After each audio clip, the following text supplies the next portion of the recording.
All right, we're live. So I'm Jeanette White and one of the co-chairs of this, it is called the Pension Benefits Design and Funding Task Force. It's quite a, I think that what we should do is my co-chair will introduce herself. And then I think if we just go around and just say who we are, who appointed us, why we're here, and maybe where you live so we can have a sense of how long it takes people to get here. And I serve from Windham County. I'm one of the senators from Windham County.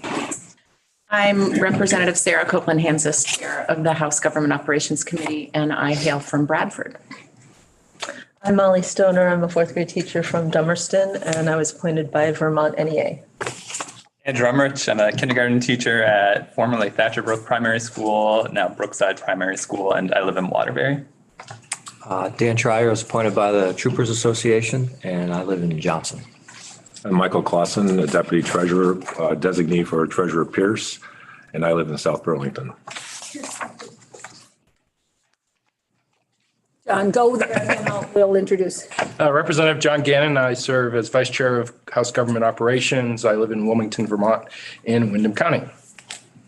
I'm Mike Kuchek. I'm the Commissioner at the Department of Financial Regulation, and I live in Winooski. I'm Kate McCann, appointed by Vermont NEA, and I teach at U32 High School. And I live here in Montpelier. Short drive. Hi, I'm Leona Watt. I was appointed by the VSEA, and I am from the Springfield, Vermont area. And I am Eric Davis. I was appointed by VSEA. I am also the Vice Chair of the State Employees Retirement System Trustees, and I live in Burlington. Peter Fagan. I serve on the House Appropriations Committee, and I'm from Rutland. My name's Corey Parent. I'm a state senator from Franklin County. Good, thanks. So I think that what we're going to do is Sarah and I will give you a little welcoming here and talk about why we might be here. And we're going to open it up to some discussion. I've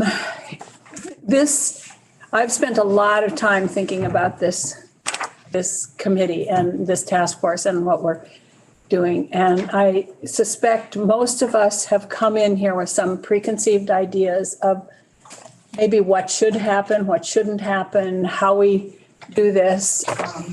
As you know, it was very trying, and I'll leave that up to Sarah because it was less trying for us in the Senate last year. But it is a huge issue that we need to address. This is not a partisan issue. This is not a we and they issue. This is an issue that affects a lot of people. Well, it affects teachers, retired teachers, state employees, retired state employees, taxpayers, and everybody else in the state. So we need to take it very seriously, but I'm going to suggest that we check our partisan politics and our preconceived notions at the door when we come in. And we are here as 13 people. We aren't here, in my opinion, as legislators, VSEA, NEA, troopers, and administration. We're here as 13 people who need to address this issue and come up with our best ideas for how we save this system. So that's all I'm going to say, but I would hope that everybody is willing to be really honest here and think and put our best efforts forward so that we can solve this issue. So that's what I'm going to say. And Sarah? So first of all, I want to say thank you to all of you for your willingness to serve and to come together around this table and help us, as Senator White said, put our minds to this task to try to figure out how to solve this challenge. The biggest concern that I have, just in terms of what our task is here, is to ensure the sustainability of the pension program that is so important to our public employees. And if I didn't have grave concerns about its sustainability, I wouldn't have embarked on the task that we started in January, which was to really get some expertise developed within the citizen legislature in Vermont to try to understand how the pension system works and what levers we might be able to adjust in order to improve the sustainability of the system. I know that it's important to me and to my constituents that a public pension benefit be available to our employees. And I'm hopeful that we can come together around this table over the next many months and really figure out what we need to do collectively to ensure its sustainability going forward.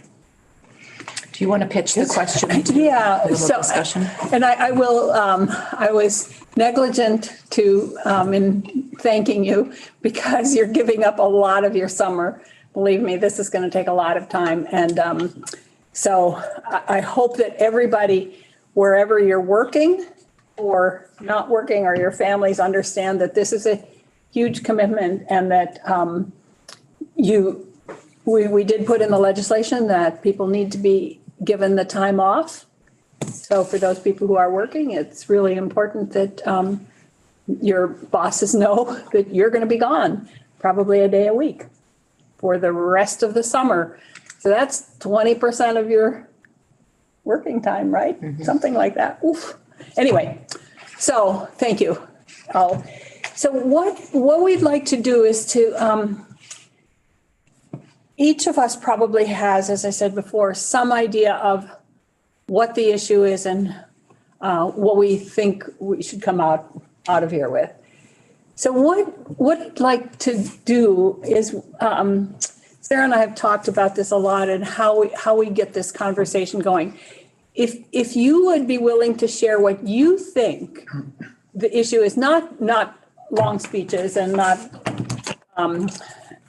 We don't need a dissertation dissecting all of them. That's the word that I was looking for. But what is the issue here that we're trying to solve? What do you have preconceived notions about what we should be doing and what we shouldn't be doing? Because I think it's important to get those out on the table and for us to be really straightforward with each other as we go about this business. Because if we're thinking something and not putting it on the table, and then it comes out as passive aggressive, is that what it's called? Resistance here to whatever we come up with, that is not going to be helpful. We have to make sure that we're all working on this together. So would anybody like to kind of, before we go there, I want to introduce Gail Kerrigan, who's going to be our staff assistant here and take care of us. And Mike Farrant, who's our, what is your role here? He's our tech guy here. He's going to be, what are you doing? I'm the Director of Legislative Operations, just here to help get the first meeting kicked off. And I was going to take it from here.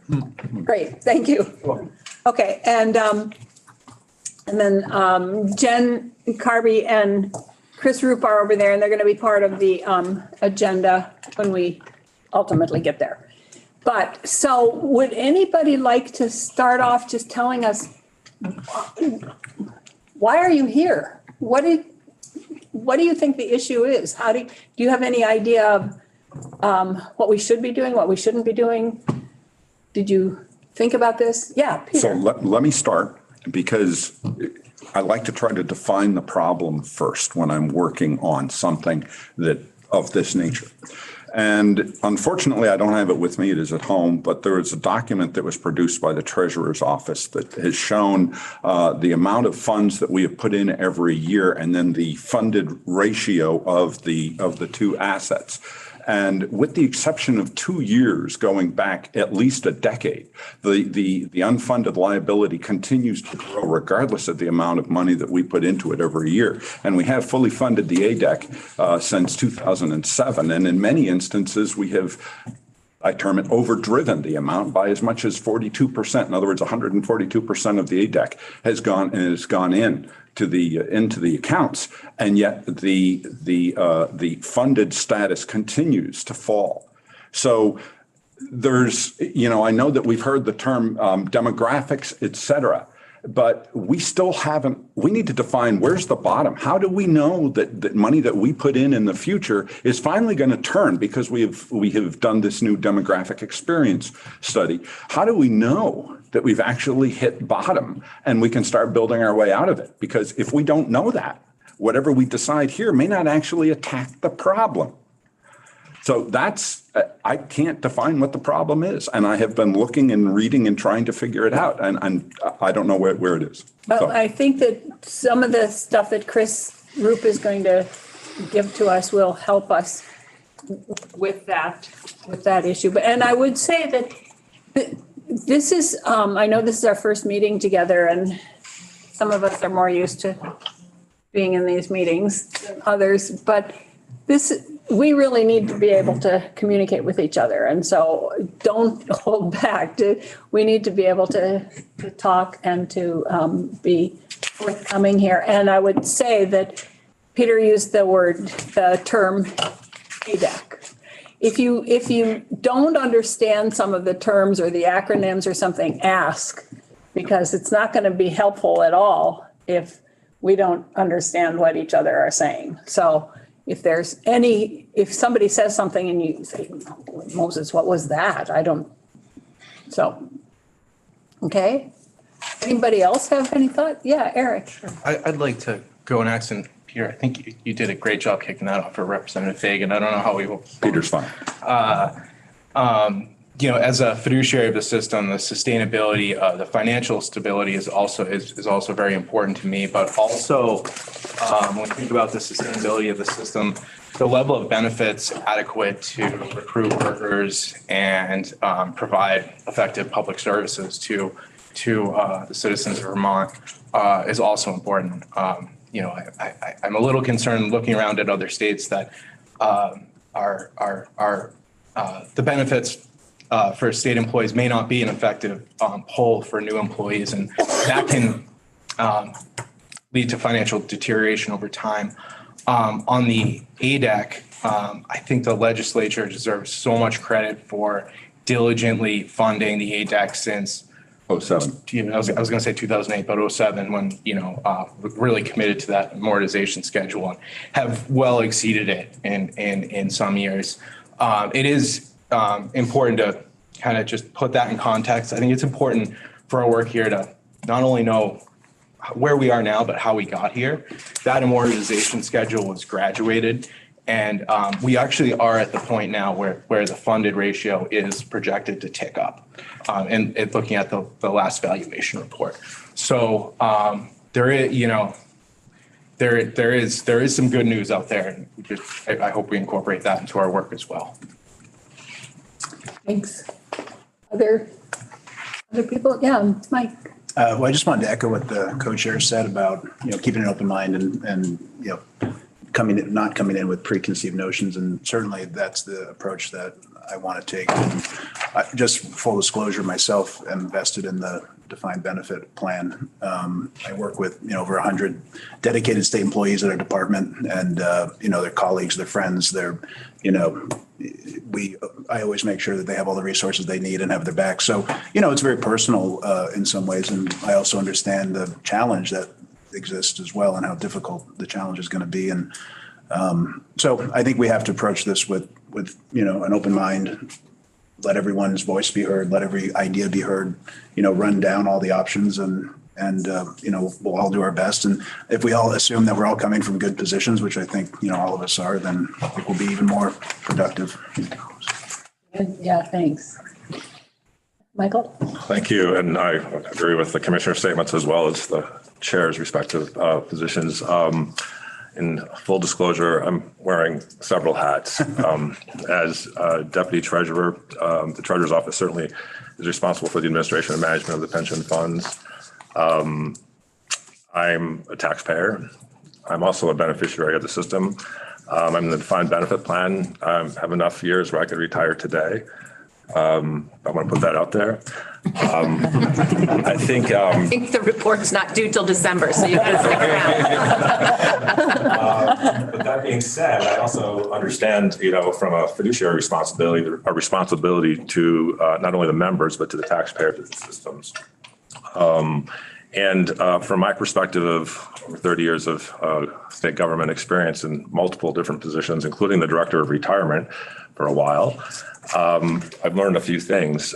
One is that I think while the underfunding and the financial condition of the retirement systems is certainly a problem when we're aware of the magnitude of the problem, I think equally important from my experience is the problem of making difficult decisions and having the conviction and the will for the decision makers to actually make those decisions. I think that I've worked with many very capable state employees over the years who are very dedicated, but I'm also continually surprised and frustrated by the lack of conviction to make difficult decisions to address certain problems. So I'm hopeful that this process will lead to decisions that can be meaningful and impactful. Another thing I learned is that nothing about the retirement systems is static. And we're constantly looking in the rearview mirror, primarily the valuations that are generated each year and produced at the end of October, to see the results of some of the decisions we made, which we were, using the best information available, were essentially guesses or hunches or hopes. It's not just the rate of return. There are a number of different factors, as was discussed, whether they're demographic or economic, that impact the system on an annual, sometimes daily basis. But unfortunately, we don't have the results of that information until evaluation is conducted. So we're constantly looking backwards and trying to retool for something that we can't really predict. So that's a continual challenge. I'm just hopeful that as a process, that the end result is something that will be addressing the long-term sustainability of the plans. I think we're all aware that one-time funding in a given year, whether it's 42% increase in the ADEC in one particular year, that we address something that's going to be ongoing and dedicated from a revenue perspective to address the long-term sustainability of the plans. I would also encourage us to think about, maybe as a starting point, not necessarily today, but what is it that we want from the retirement plans for the employees? Just to talk about that as a group, what's important to the members of the systems, as well as from a taxpayer in terms of the services that are provided and the employees that are providing those services. Great. Anybody else have some thoughts? Don't feel pressure to say something if you don't. I'll just add something. I think we all have a common goal, or at least expect that we do, that we want to have sustainability. But something I've learned, and I was still am a young legislator, but learned early on when I first got to the House is we can't let perfect become the enemy of good. And there are. One of the things I had to grapple with early on is, what do I do when I agree with 65% of something and don't agree with 35% of it? How do you vote and how do you move forward? And, just remembering the whole work process, no matter what we come up with, not everyone's going to love every little bit of it. But is it good enough to move forward and make progress on the issue? So I just would put that out there as well. Great. Yeah, that's good. Sometimes we do. Yeah. I would just pick up on something that Michael said earlier. I've sort of quantified it for myself as value-based decision-making. Like, what are the values that we hold for our work and for our society in this question?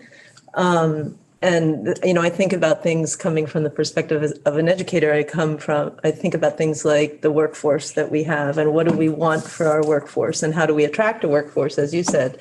But what are the values that we're basing that in, so that we're not making decisions just about finances, but having those decisions rooted in something that we all believe in, which feels really important to me.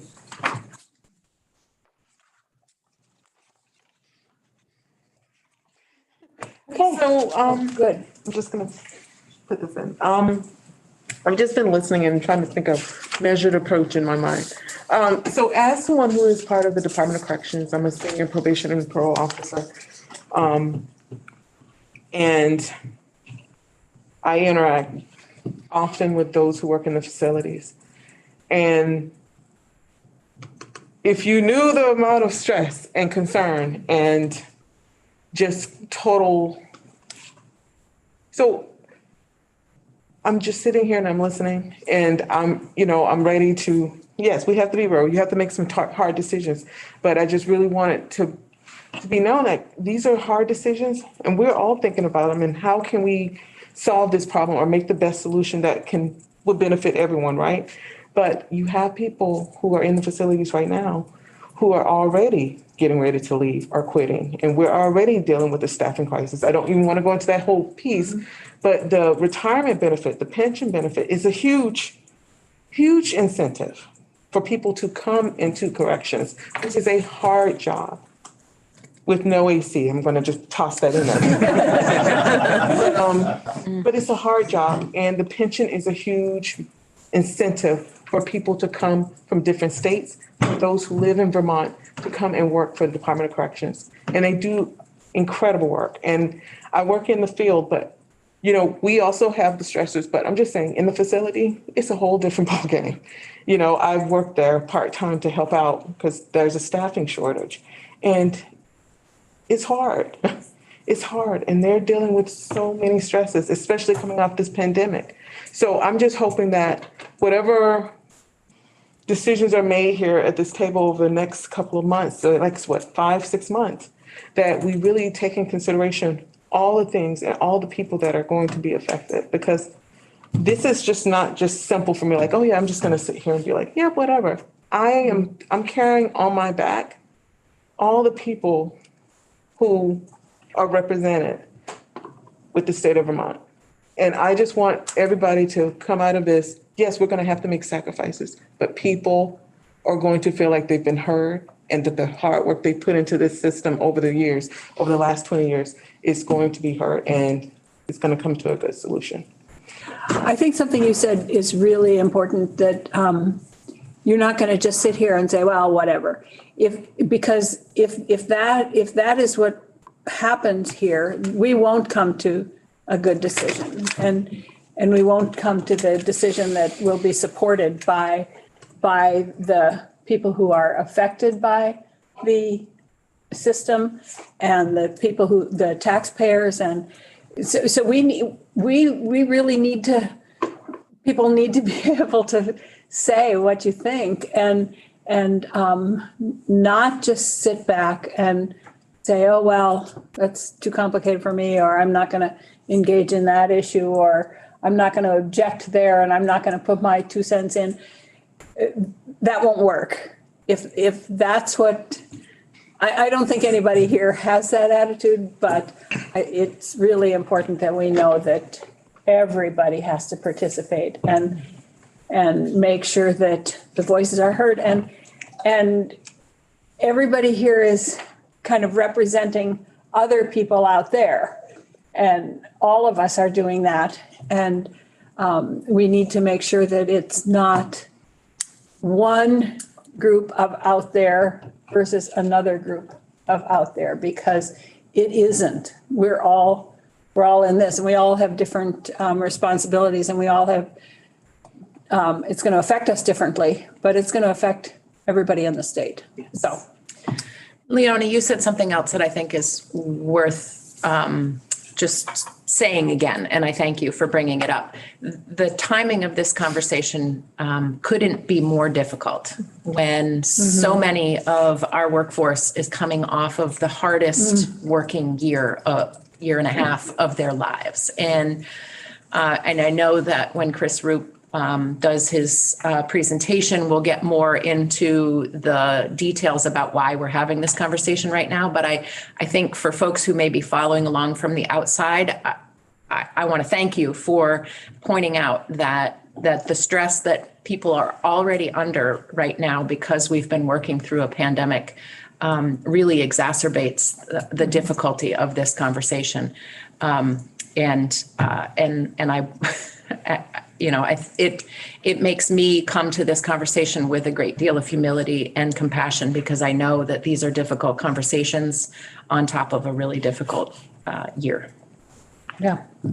Good, thanks. Anyone else want to talk about, as you said, why you're here and for what you're hoping for out of this process?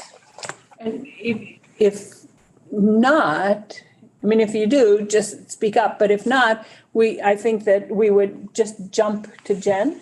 Mm-hmm. Jen, do you want to join us? I'm not sure how, are you going to sit at the end of the table? Is there a chair at the end of the table? I can capture her at the end of the table, but I can zoom in on her where she is now, her end crowd. Oh, no, we need to have her here. Yeah, let's. It doesn't work to have her sitting over there. Next to John, maybe? Yeah. Oh, is there a chair next to John, or at the very end so we can all see? Need a chair. Yeah. See her. Is there room at the end of at the actual end of the table? There's room right. Oh, they're right there by Michael. So Jen Carby with Legislative Council is gonna walk through Act 75, which was H 449. Yeah, right, exactly, yeah. As Jen will tell us, the bill has two major parts, one dealing with some restructuring of VPIC and the other creating this task force. And we're going to concentrate, I think, primarily on the details of the task force. But also want to make sure that you all know, in the context of this bill, that there was a great deal of work done on VPIC as well. So, Jen, thank you for right. And I'm going to say, don't faint when you see that it's a 28-page bill. For those of you who have sat in on legislative committees where you have a walkthrough of the bill and the staff, the legal counsel walks through every line, that's not what Jen is going to do. So don't panic because it is a 28-page bill, but she's going to focus on probably the last 3 or 4 pages. Exactly. Okay. So good morning, everyone. I'm Jennifer Carby from the Office of Legislative Counsel. Disclosure, I did not draft this bill and I do not have a background in pensions. Our excellent attorney who does that is on family leave. I do healthcare, so if you'd like to talk about healthcare offline, happy to do that. But I am going to walk you through this bill and give you a sense for what's in it. And as Senator White said, their part is mainly at toward the end of it, starting on page 25 is the creation, I think. Sorry, not 25. It's the other committee. Starting on page 19 is where we get to this committee. But before that, I'll just give you an overview of the rest of it. The first major parts of the bill deal with the amending the Vermont Pension Investment. It has been committee. It is now commission. So there's changing Vermont Pension Investment Committee to Vermont Pension Investment Commission throughout the bill. It makes some amendments to that commission's membership. It clarifies that it's an independent commission. It adds 2 new members, one representing a municipal employer and one representing a school employer, for a total of 9 members instead of 7. It requires the governor's appointees to be financial experts and independent, and it limits members' terms to 3 years. It also then makes some changes to the duties of the commission. It adds responsibilities to set certain actuarial assumptions, conduct an annual asset allocation study, adopt standards of conduct for the members, study the assets and liabilities of each plan every 3 years, and be solely responsible for any changes to the actuarial rates of return. It also requires the commission to submit an annual report to the government operations committees and send a copy of the report to each plan participant or beneficiary. Then there's some kind of transitional provisions around on sections 2 and 3 around the terms for the new members and transition period for existing members. Again, this is all the Vermont Pension Investment Commission, not this committee, but just for your information. And then it requires the commission to do a couple of reports that are due by January 15th of 2022. Sections 4, 6, and 8 make some similar changes, but they're located in different places in our statutes dealing with the state employees retirement plan, the teacher's retirement plan, and the municipal employees retirement plan. And these sections require the actuaries for those systems to conduct their actuarial investigations every 3 years instead of every 5 years. So moving up the timeline on that. Sections 5 and 7 eliminate a couple of references in the state employees and teachers retirement systems to the treasurer adopting rules for the standards of conduct for those commission's members. That's just something that gets moved to the commission itself. Section 9 makes conforming revisions, changing committee to commission. And then we get to your committee, this task force, and that is in section 10. And I'll go into that in a lot more detail. So section 10, starting on page 19, if you're looking to follow along, creates this pension benefits design and funding task force. And the kind of general description of your duty is to review and report on the benefits, design, and funding of retirement and retiree health benefit plans for the Vermont State Employees Retirement System and the Vermont State Teachers Retirement System.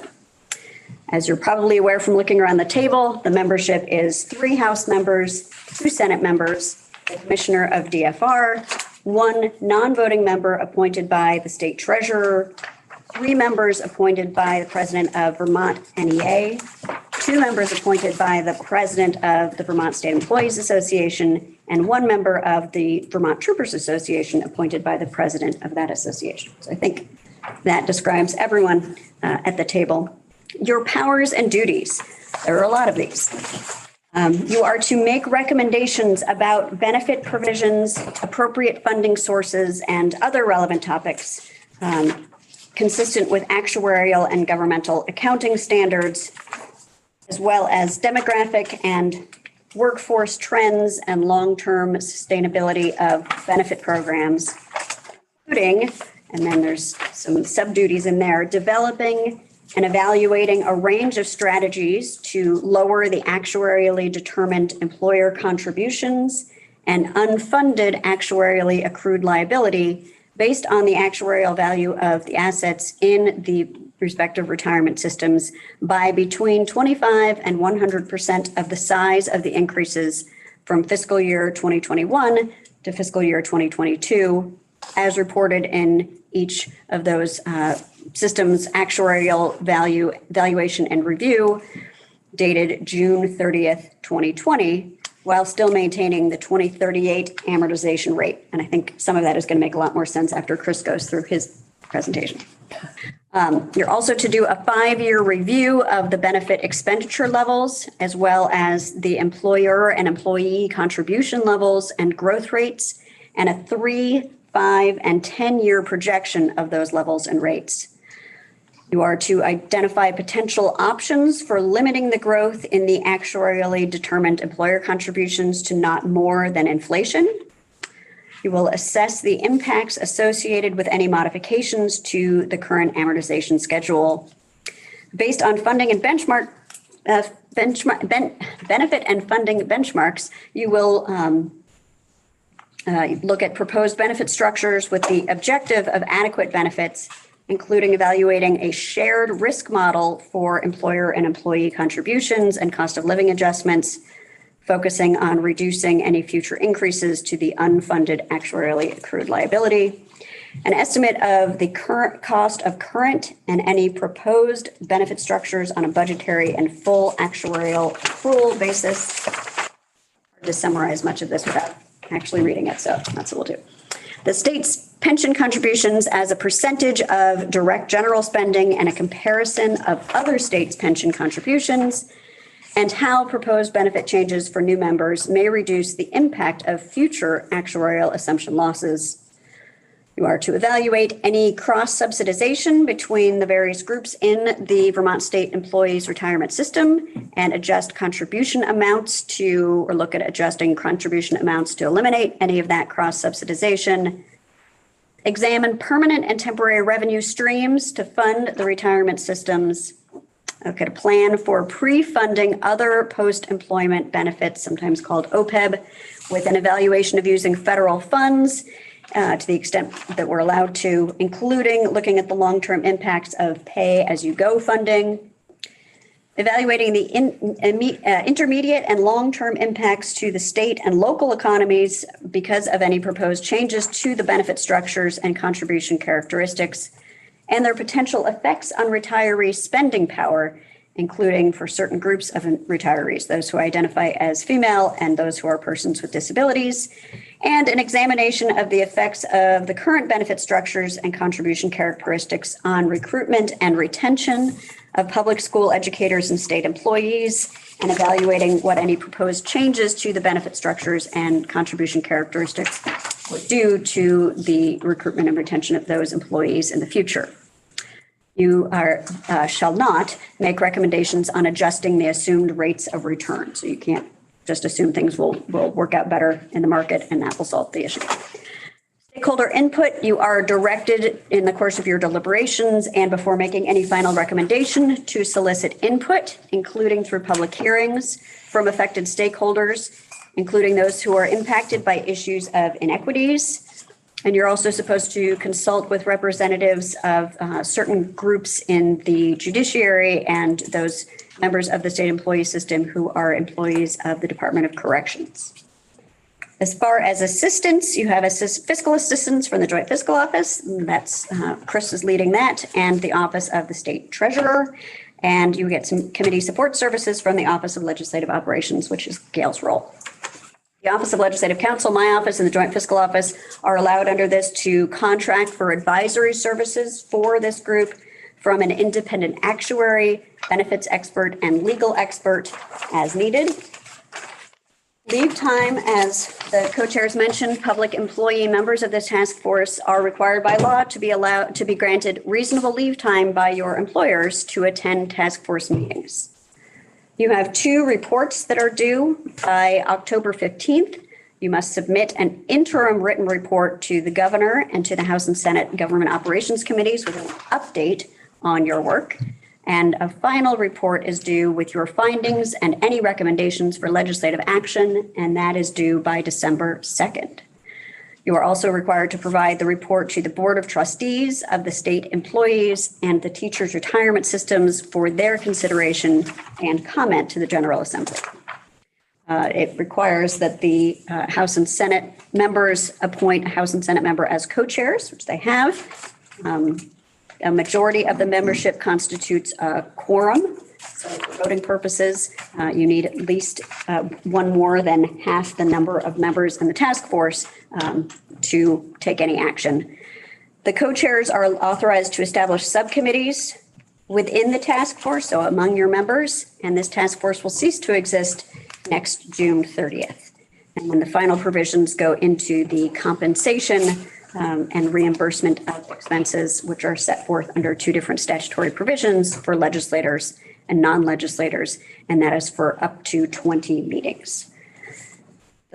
Section 11 of the bill, which will go back to a higher level, creates a joint legislative pension oversight committee to work with and provide assistance to other legislative committees on matters relating to retirement and OPEB. That committee is 3 House members and 3 senators, and their powers and duties include evaluating and making recommendations on issues of public policy relating to public sector retirement benefits and healthcare benefits, changes to statutory provisions, and appropriate annual appropriation amounts to fund the state's retirement obligations.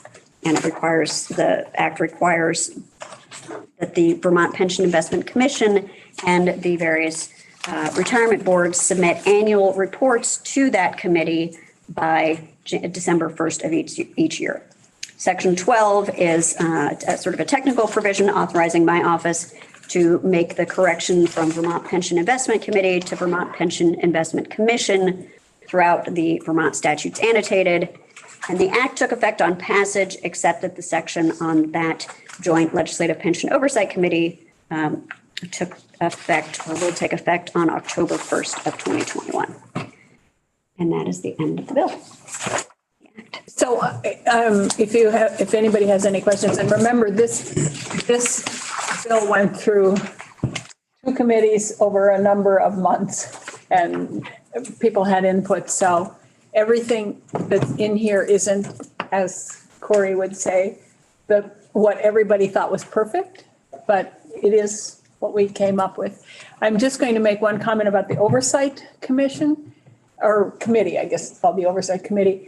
We felt that we have a Justice Oversight Committee, we have a Corrections Oversight Committee, we have oversight committees for many issues, a Healthcare Oversight Committee. We did not have any committee that was solely responsible for looking at the pension system and the retirement system.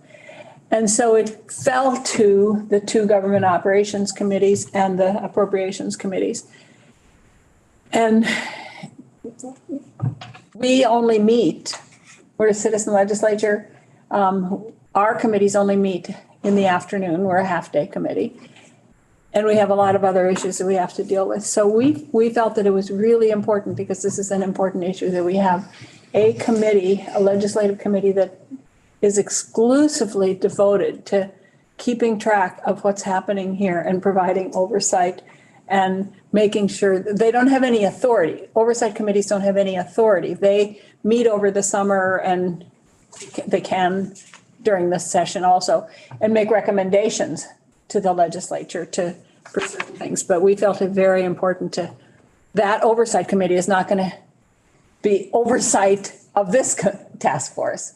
It will start in October, when this task force is beginning to wind down. So I just thought that it important because there was some misunderstanding about what the oversight committee actually was, and it's so that it can devote time to this issue. Molly. I have a perhaps ironic situation in section F on page 24. It's about leave time. 2 of the 3 members for Vermont NEA are still in process with our districts, trying to negotiate the leave time for when the school year starts, and for various reasons. And the irony in it is that we want to protect our capacity to maintain our retirement days, our days of work toward retirement.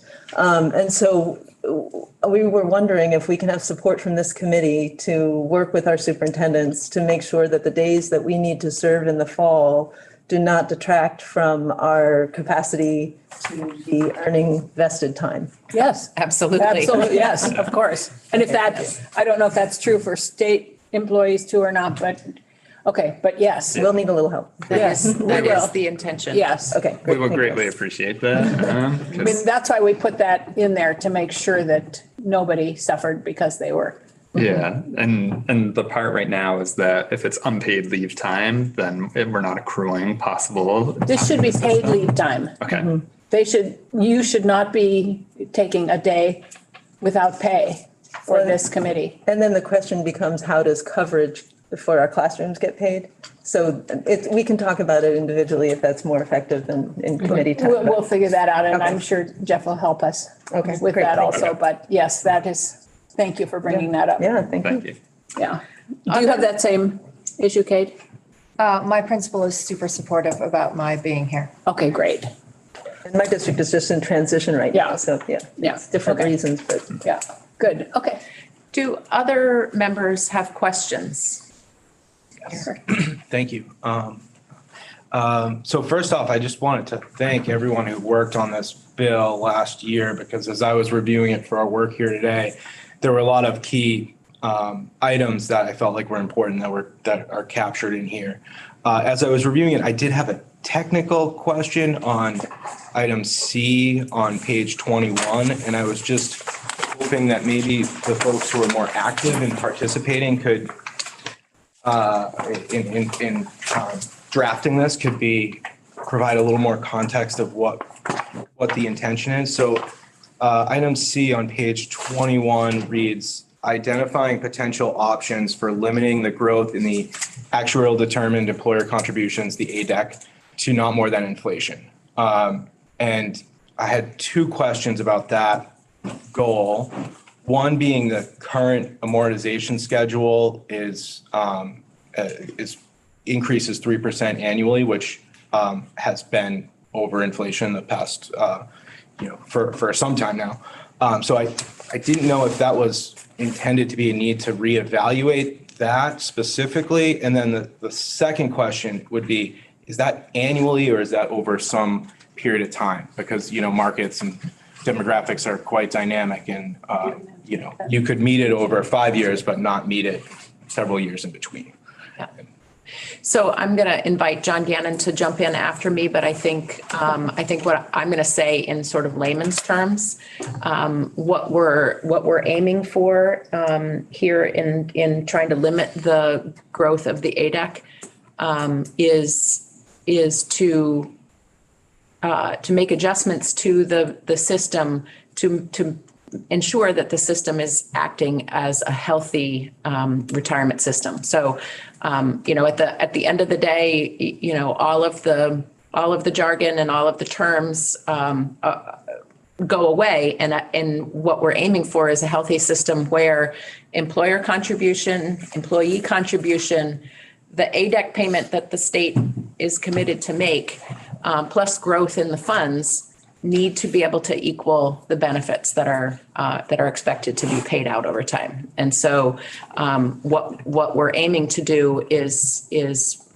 eliminate the steep climb in that ADEC that we've been seeing over the last several years, and to ensure that it is a more predictable bill that comes due to the legislature every year.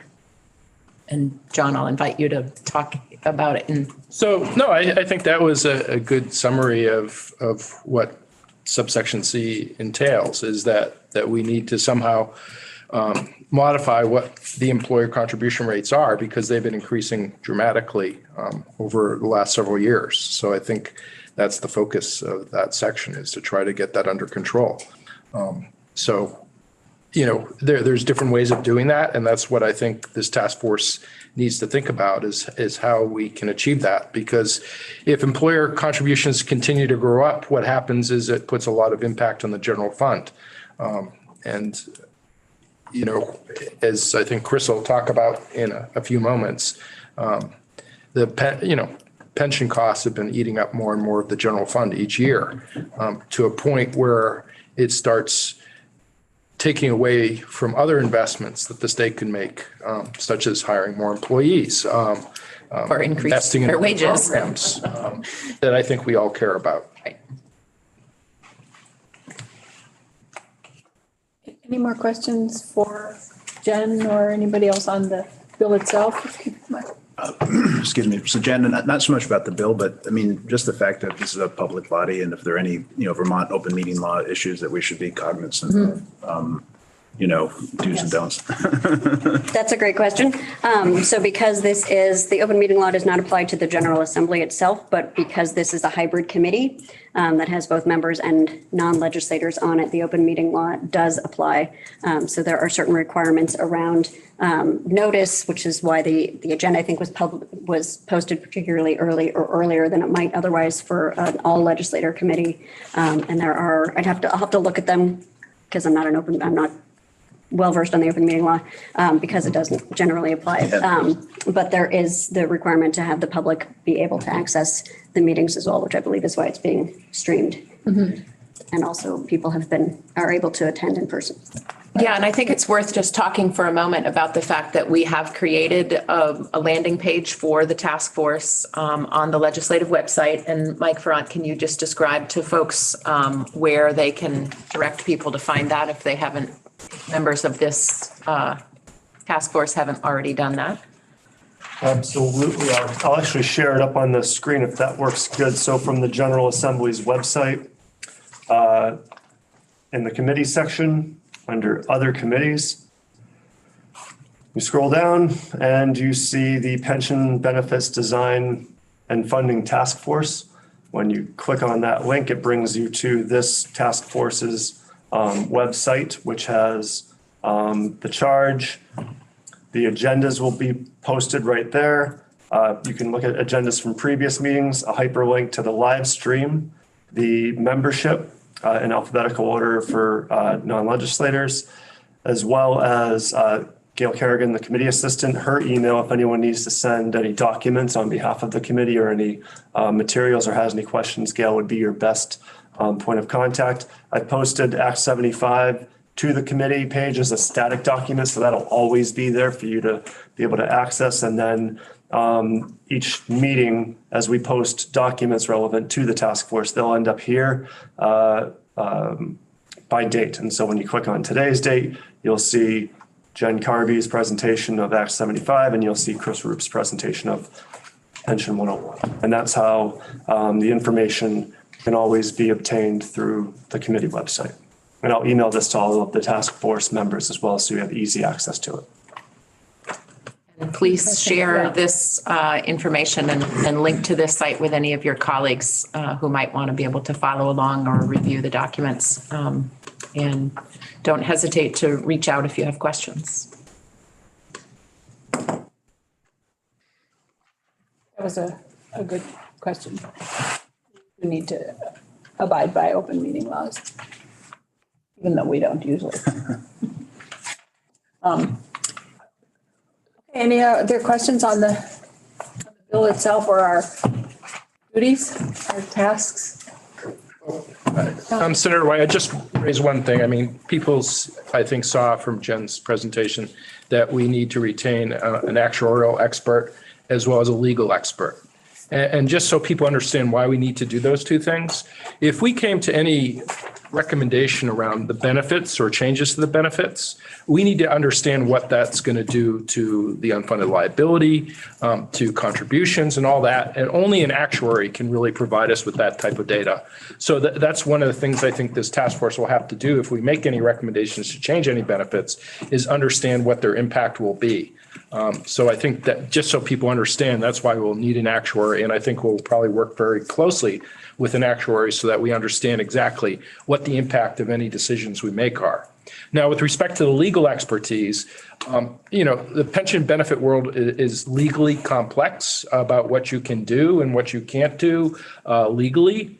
And so the last time we attempted this effort in 2009, we retained a pension benefit expert to explain what we could and could not do with respect to the benefits, whether they're vested or unvested. And so we will also need guidance there so that, we can understand what we are able to do and what we legally cannot do.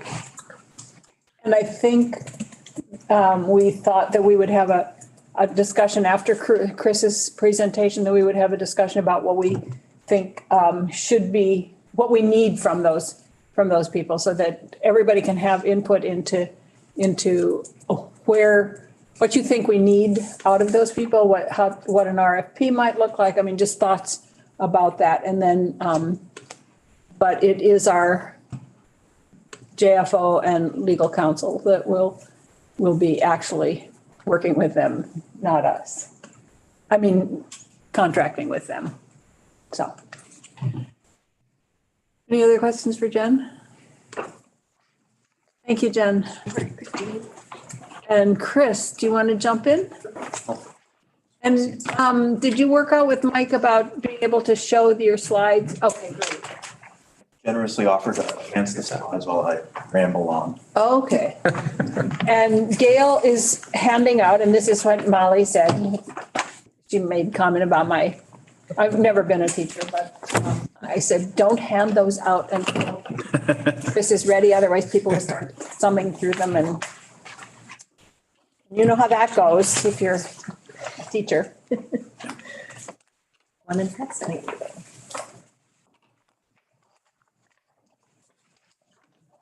Oh, I see what you're doing. Thank you.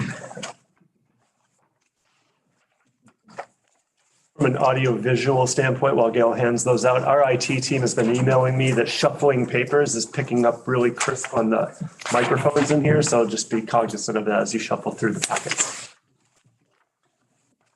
I also wonder, because I can't read the closed captioning, what my experience in the legislative session is that the closed captioning doesn't pick up technical terms very well. So our apologies to those of you who are following along from home, I'm sure that some of the technical terms are not being captioned appropriately.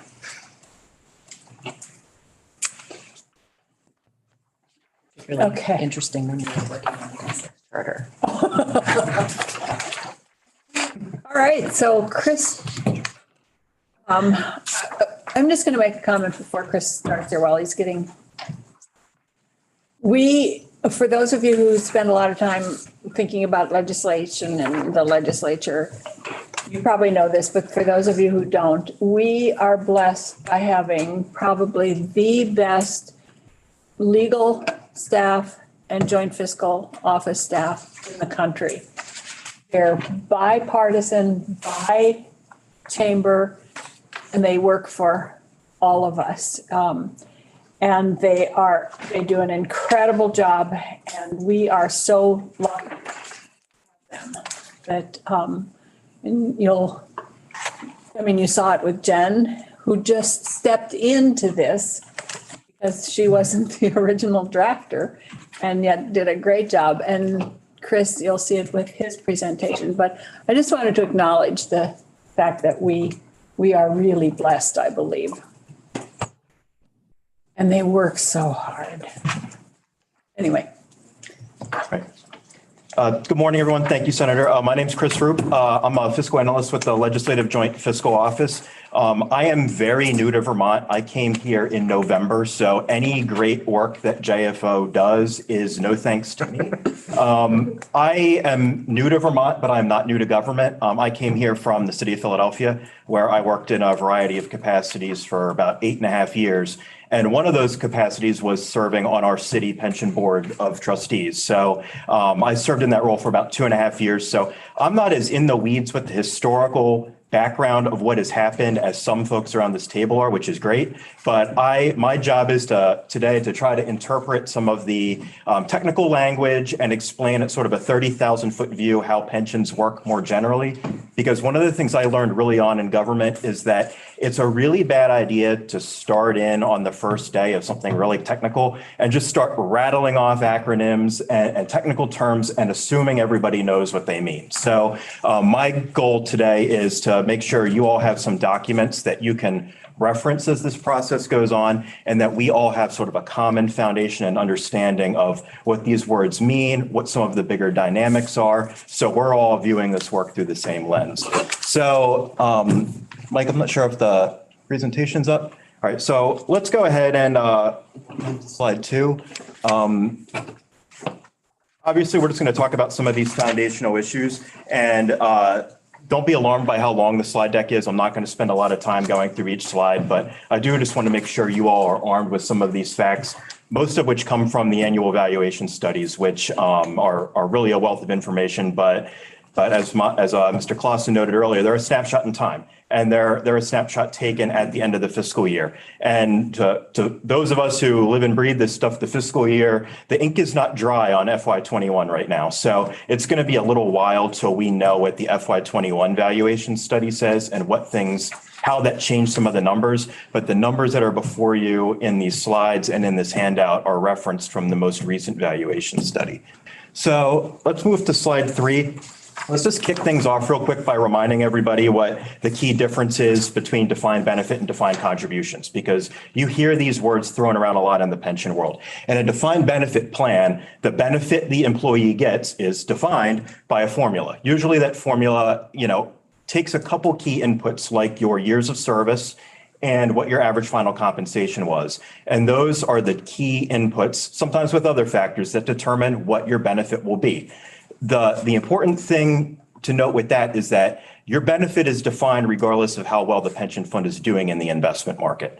That is kind of a key difference with the defined contribution plan, which is more common in the private sector. In a DC plan, the employee receives a defined contribution from their employee into an investment account. What amount they have available to them for a retirement benefit depends on the investment performance of their money and how much money they've saved. So the risk tends to shift more from the employer to the employee in a DC model. There are other alternative plans out there, hybrids, cash balance plans that incorporate different elements of the two, but the defined benefit model is the prevailing model in the public sector. And that's what we're going to spend a lot of time talking about during this task force. And really the reason why we have these systems is to take advantage of pre-funding to investment returns to pay for future benefits. So the theory is every year as you go, as a worker progresses through their career, employee and employer make regular contributions into the fund. Those funds are invested, they grow over time. And then rather than having straight tax dollars paying every single cent of retirement benefits, you take advantage of compound investment returns in the market to pay for a big share of those benefits. It's much more efficient strategy from the taxpayer perspective to let your money work for you on Wall Street than to continue to pay out, dollar for dollar out of the budget. So that's why we have defined benefit pension systems. Next slide. So real quick on the governance, Vermont has three big pension systems. We have VSERS for the state employees, VSTRS for the teachers, and VMERS for the municipal employees. Each system has their own board of trustees, between 5 and 8 members. You have employees and employer representatives on each of these trustee boards. The trustee boards are responsible for the general administration, the day-to-day operation, and management of the retirement systems. The state treasurer also serves a really important role. She serves as a trustee on all 3 boards, and her office is really responsible for the day-to-day operations of the system, and they're the custodian of the plan assets. The retirement office that manages the applications is within the office of the state treasurer. There's another group called VPIC, used to be the Vermont Pension Investment Committee. Now with Act 75, it changed to commission. It is 9 members, including the treasurer, and they are responsible for collectively managing the investments for all 3 systems. Next slide. Chris, can I ask you, as you go through, if people have questions, would you prefer having them ask questions as you go or wait till the end? I'm flexible. You can just blurt them out. Any questions so far? Okay. All right. So here's just some details about the characteristics of the 2 big pension systems we're going to talk about today. The reason why we're really talking about VSERS and the teachers and not the municipal employees is because there's a lot of fundamental differences in the plans. The municipal employees is a much less mature plan. There are some very different characteristics in the sort of workforce there and the amount of benefits paid out. And more importantly, the state budget is not serving as a backstop to pay the unfunded liability on the municipal plan the way it is for the other 2 plans. So we're going to be talking about just the teachers and the state employees. But Sorry for interrupting, but no, I just want to clarify that point. Perhaps some people may not be aware, but the VEMR system has no state money in it at all, not just the unfunded liability. There is no state appropriation for the VEMR system. Right. It's the joint responsibility of the individual town employers that pay. It's sort of a traditional multi-employer pension plan. But there's some very fundamental differences between them. And one thing to really notice is, you'll hear people like me mostly use this word, it's a mature plan. What that really means is the plan, in layman's terms, plan's been around a while. We have a lot of experience and there's a lot of people receiving a benefit out of the system. Right now, when you take a look down toward the bottom, I think right in the middle there, the ratio of non-active to active, on the state employee side, it's almost a 1-to-1 ratio. And on the teacher side, we actually have more retired teachers drawing a benefit out of the system than we have actives paying in. Mature pension, this doesn't necessarily mean a mature plan is not better or worse than another plan, but they behave a little differently. They're not quite as nimble, and because you're also having to take money out of your investment portfolio every year to pay for benefits. I'm 34 years old.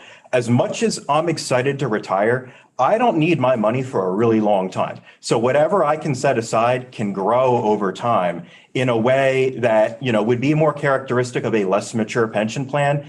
If I was a mature pension plan, I have to be taking money out of my portfolio every year to use and pay my bills. So that means what I set aside isn't growing quite as quickly or at the same rate. So that's a key thing just to keep in mind that it's kind of like turning a battleship around when you've got a mature plan. It can take a little while to make meaningful progress to dig out of the hole. Chris, I have a question. Sure. You mentioned that there's more retired members in the teachers' plans than actives. According to the numbers here, that's not the case. So I should say ratio of non-active to active, that includes terminated vesteds. Okay. So that includes folks who are already entitled for a benefit, but they're not paying in. Okay, thank you. That's a good catch. So as I mentioned with the DB plan, your benefit that you receive in retirement is defined by a formula. Each plan can look different, but generally the things that determine how much you're going to earn in retirement is your years of service, your average final compensation, and you multiply it by some multiplier to get your annual estimated pension benefit. And there's just a quick example that, if I was a 65-year-old state employee with 20 years of service, and my average final compensation was $66,000, based on the terms of those plans, I could expect to get a $22,000 benefit roughly because you multiply them together. What I would actually get would likely be different than that, depending on what survivorship option I chose. I'm not going to get into the weeds of survivorship options right now, but just to get your head around how the math works, that's a very generalized example. This concept of average final compensation, or AFC, different states do it different ways. The prevailing model is somewhere between 3 and 7 of your years of service of salary history will be averaged together to get that value. So sometimes certain forms of income are excluded from that calculation. Sometimes it's your 3 highest years. Sometimes it's your 3 highest consecutive years. Every plan can look a little bit different, but the overall goal there is to try to use a value that is a little bit representative of your overall salary history and not just what your final salary was at retirement. Some systems do your final salary at retirement, but it's not the prevailing model. Some plans also cap how large a benefit can be relative to your average final compensation. Our plans here in Vermont usually have a 50 or 60% cap. Some states don't have an explicit cap. Some it's 80 or 100%, but here it's 50 or 60. And there's this also concept of normal versus early retirement. In order to qualify for normal retirement, which is your full retirement benefit, an employee usually needs to reach either a minimum age or a combination of age and years of service, which is often called a rule of 87 or a rule of 90, you'll see. What that means is if my age and years of service add up to 87 or 90, I can leave with a normal retirement, even if I'm not at that age. Not every system out there has them, but here some of our systems do have a rule of 87 on the VSER side, and there's a rule of 90 on the teacher side. Next slide. In contrast to normal retirement, which is sort of your full benefit, there's also early retirement. That can allow people to retire at an earlier age, obviously, than the normal retirement age, but in exchange for a reduced benefit. Typically, those reduced benefits have an actuarial offset. So theoretically, it's kind of a wash at the end of the day, whether you choose the earlier or the normal retirement. Some plans, but not all systems out there, also have a COLA, or a cost of living adjustment. Goal there is to make sure that retirement benefits can keep pace with inflation, because your buying power can really erode over 25 or 30 years of retirement. So a COLA is meant to sort of keep those, to keep your benefits, to maintain a stable level of buying power as you age through retirement. This other concept you'll see a lot is vesting. Not every employee who joins the payroll is going to be entitled to a pension when they retire. You need to reach a minimum number of service credit years in order to be entitled to a pension. We call that vesting. So most systems out there have somewhere between 5 and 10 years for a vesting requirement. So I have 4.4 more years to go, and I will be vested in the defined benefit system here. If you leave, though, if I leave in the next couple of years and I haven't vested, I'll get my contributions that I made out of my paycheck refunded to me. And just some fun facts. These are from the latest valuation studies. VSERS pays out $153 million, and the teachers paid out $201 million in benefits in FY20. That's a pretty substantial amount of money circulating through the Vermont economy. So I don't want anybody to think that these are small plans out there. They're pretty significant. A lot of Vermonters depend on these benefits, and it's a lot of money circulating through our economy. Next slide. All right, let's talk a little bit more specifically, next slide, on sort of the mechanics of how the systems work on a little bit broader level. So I already mentioned that pre-funding is really, the great advantage there is you spread these costs and some of the investment risk over time, and you take advantage of compound interest and investment returns to help fund these benefits. Whenever you pay your payroll contribution out of your paycheck or the state pays their ADAC, those assets are invested by VPIC according to an investment strategy. The strategy works a lot different than any of us might manage our individual, savings or retirement. They're really designed with a long-term outlook to minimize risk and volatility and generate the rate of return that you think can realistically be met in the current investment environment. So, this whole idea of minimum acceptable standards of risk is really an important one. And because some of those key considerations when you're crafting this investment strategy are, how do you diversify and balance your investment portfolio so you don't have a whole lot of ups and downs with the market cycle? How do you manage your risk and just capture the gains in the market when it's up, but protect from losses and inflation? You don't want to have negative numbers. You want to minimize a lot of choppiness or volatility from year to year. So if you put all your money in, the S&P 500, you might have a year that's great and you might have a year that's in the negatives. You don't want that in a pension system. You want to try to take the long view and avoid trying to time a market cycle, and really also be mindful of your liquidity needs. In a more mature pension plan, liquidity becomes a more important consideration because you can't lock up all your money for a really long period of time when you're also having to pay out benefits. Some of these common investments are, you'll hear words like equities, that's a fancy word for stocks. Pension plans these days are global investors. They invest in emerging markets, developing markets, companies that are domestic, companies that do stuff everywhere. You'll hear fixed income, that's bonds. Private equity, real estate, some plans are in more exotic things. Vermont's portfolio has gotten out of a lot of the more exotic investments over time, but these are really the prevailing traditional ones. The investment strategy and the performance is periodically reviewed, and this is VPIC's role. The assets might be periodically rebalanced as market conditions evolve to make sure that your money is still being invested the way your policy says it should be.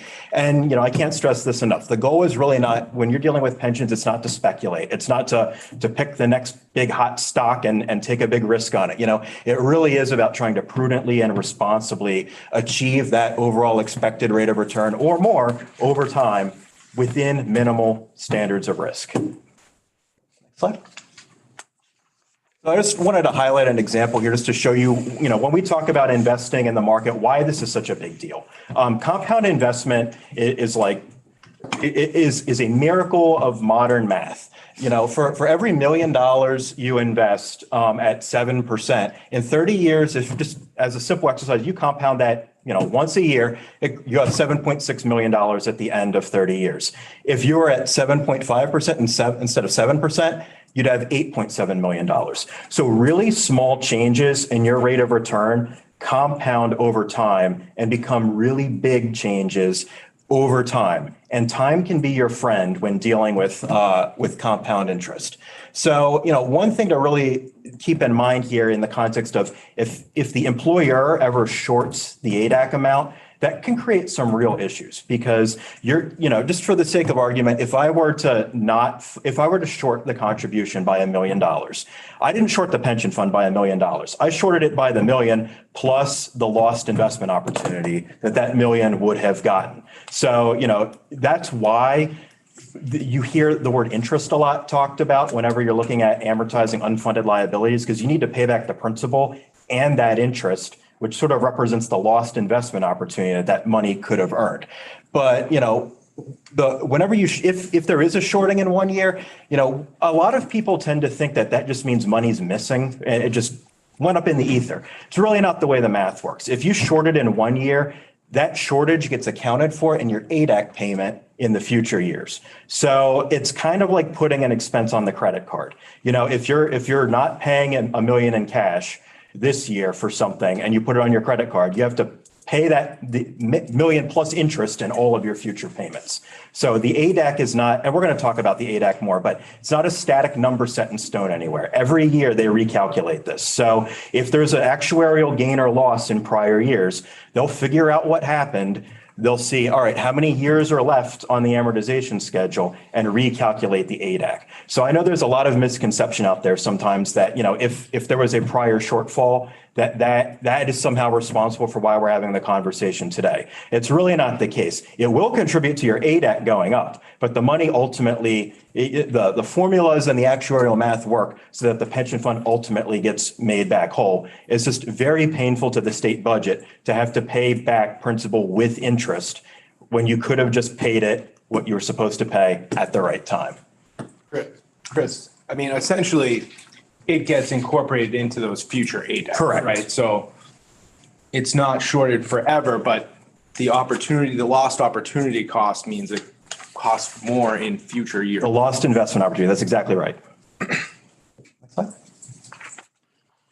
right, so this is sort of a definitional slide here, and just for everybody's benefit, at the very, very end of this slide deck, I put a slide together that has some sort of key terminology that you can reference and some just key facts and figures about, what are the elements of our pension plans right now and some of the funding history. I just wanted to make sure you had those reference materials handy. That's the loose one pager that folks may have in front of them. Right, and there's some in the back too. And then there's, But that way, if as we go on 5 slides from now and you forget what I said here, that way you can go back and have a refresher. But, we talk a lot about unfunded liability. In layman's terms, what that really means is that's the shortfall between the money we have right now and the expense that has accrued from the retired and currently active workforce that we're ultimately going to be on the hook for paying out in future benefits.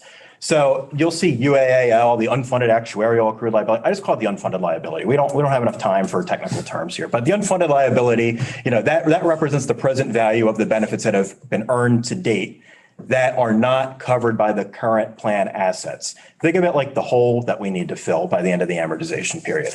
And amortization is how we pay that off. That is sort of the schedule and the rules by which we fill that hole. We pay off that unfunded liability. In our state, we have a 30-year closed amortization period that runs from 2008 to 2038, and it's set in statute.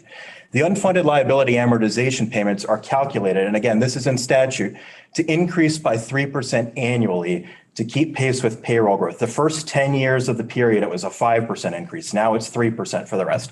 The theory behind that, and we call that a level percentage of payroll amortization method, is so your payments into the pension fund roughly keep pace with the projected growth in payroll from year to year. So, in a perfect world, theoretically, the pension cost would be the same size of the pie every year because payroll costs go up by 3% a year, your payment would go up by 3% a year. But the caveat here is that base on which those future 3% are calculated is reset every year through the valuation study. So whatever that unfunded liability is at that point in time is when those 3% get calculated off of in order to reach 100% funded by 2038. So the ADAC, the actuarial determined employer contribution, if you've been around these issues for a while, used to be called the ARC. The ADAC is what the actuaries call it now.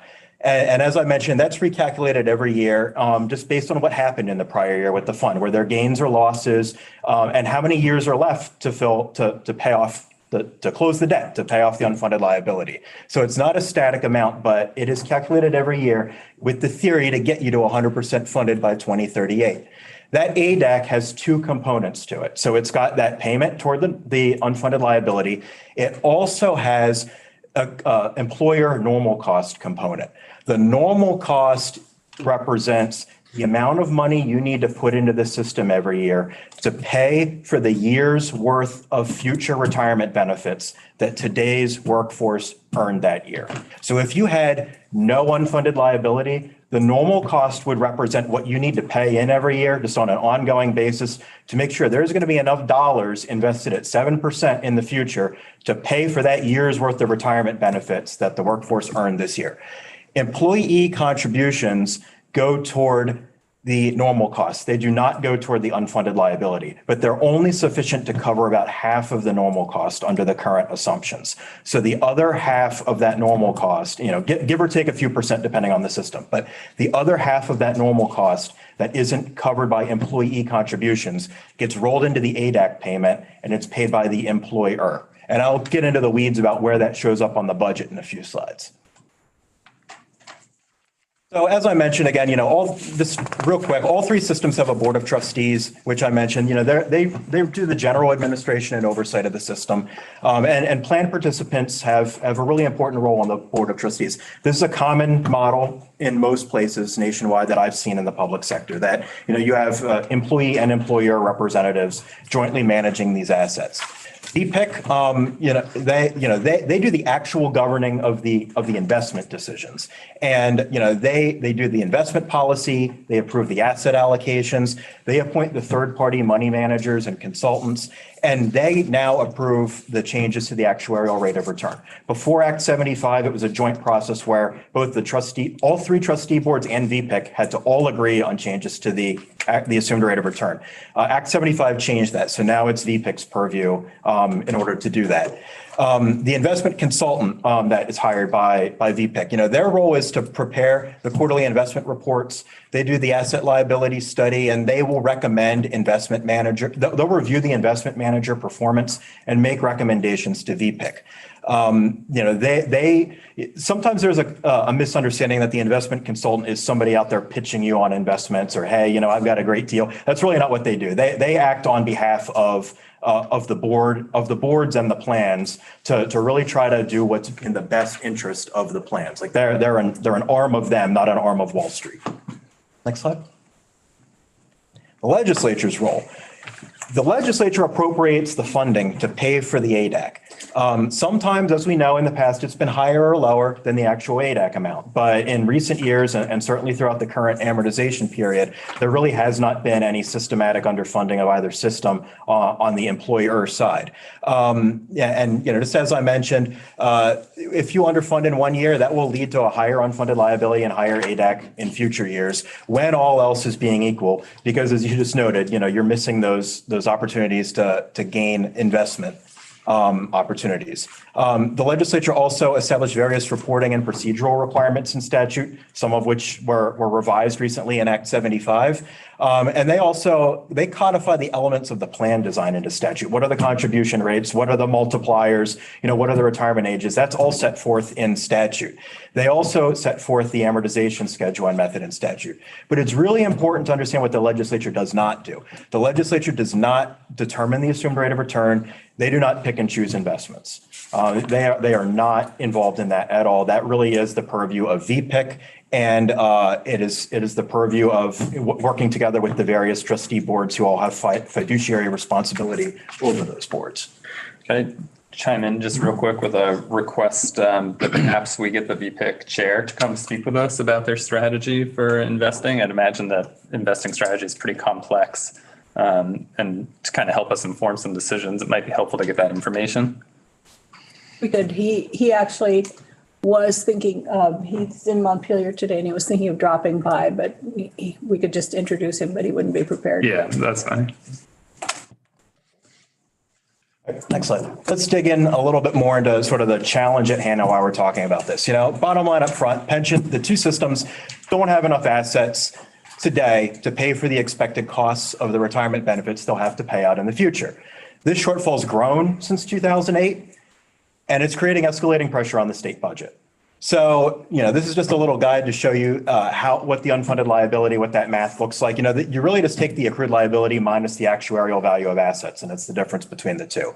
But the unfunded liability has been growing more rapidly than the plan assets have been growing since 2008.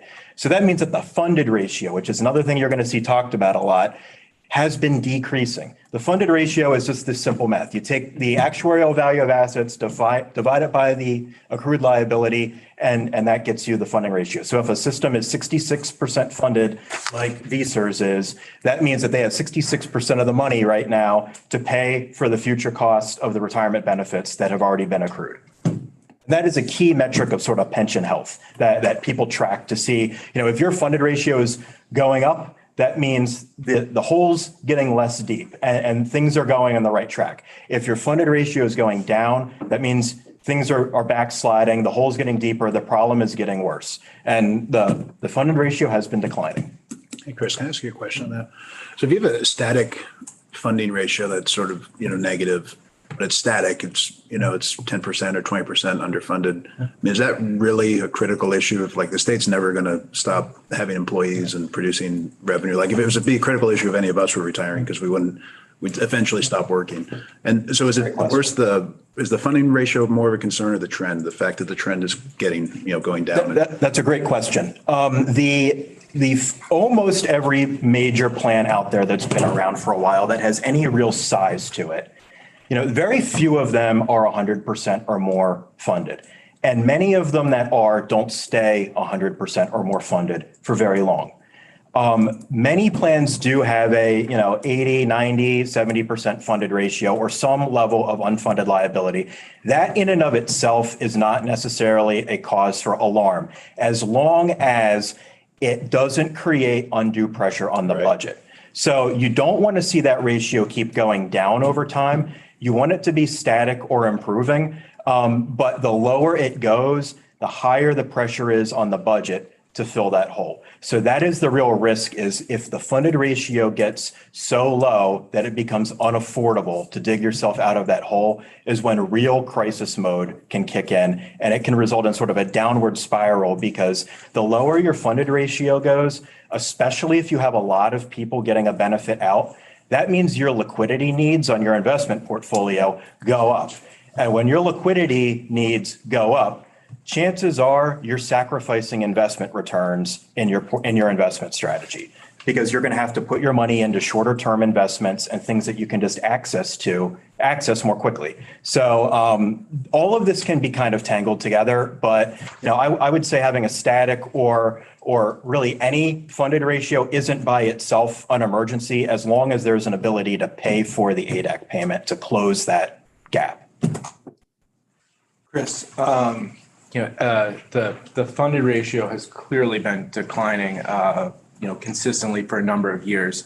What are the projections what do they look like for the future as we sit here today with the plan as it exists and the amortization schedule as it exists? Sure. So if you take a look at the valuation study online, and we should probably post that on the website. It's a great read, but there's a lot of great data in it. The valuation studies every year, the math is done to bring the funding ratio back to 100% by the end of the amortization period. So that is the goal. That's the target at the end of the road that you work towards. So every time they recalculate these numbers, the funded ratio should be improving over time. But it comes at a cost. It's improving over time because more and more needs to be paid in the ADAC in order to bring it up. And obviously, the big caveat to that is that assumes we consistently meet all of our actuarial projections every single year from now until 2038. And it's been my experience in government that one of the worst things you can do is try to predict the future. And things are always changing. You're never going to have a year where every single assumption is perfectly met or exceeded. So there's always an element of risk in this, which is why things are recalculated every year. But it's the cost of doing business. But yeah, if you take a look at the amortization schedule on the back of the valuation study, it will show things improving by 2038. It will also show the costs from the employer paying in going up significantly until then as well. I just make a comment. I just want to follow up on Commissioner Piechek's question about the funded ratios in terms of being static or where they're at currently. I want to just, and this may be obvious to everyone, but I want to make sure it's clear to everyone. Would you describe our current funded status as being, I think is your word, critical or emergency situation at this point in time? I think there's a level of subjectivity to that. I would say that anytime you see your ratios start dipping down below the 70s, it's very eye-opening, and it's a cause for concern. And especially when that is dropped, when the trend has been downward and it continues to go downward, and when the budgetary pressures have been escalating as severely as they have been. I would, if the ratios were where they were, but it wasn't creating the same funding pressures, I might have a different view. But some of that also kind of depends on what your amortization method is and what your underlying demographics are. So I don't want to go on a tangent, but I came from a city of Philadelphia's low 50% funded. Most of that liability is due to people who were hired before I was born. The system is much better funded for people hired after 1987. So, the city has been paying an outrageous amount of money, about 16% of their entire budget into the pension system for 20 years. But demographically, and they have an open amortization. Demographically, though, as time goes on, that funding ratio is going to improve a lot because the cohort of beneficiaries who are responsible for so much of the unfunded liability are not going to be drawing as much of a benefit. So it depends, I would say. Thank you. Next slide. Not advanced.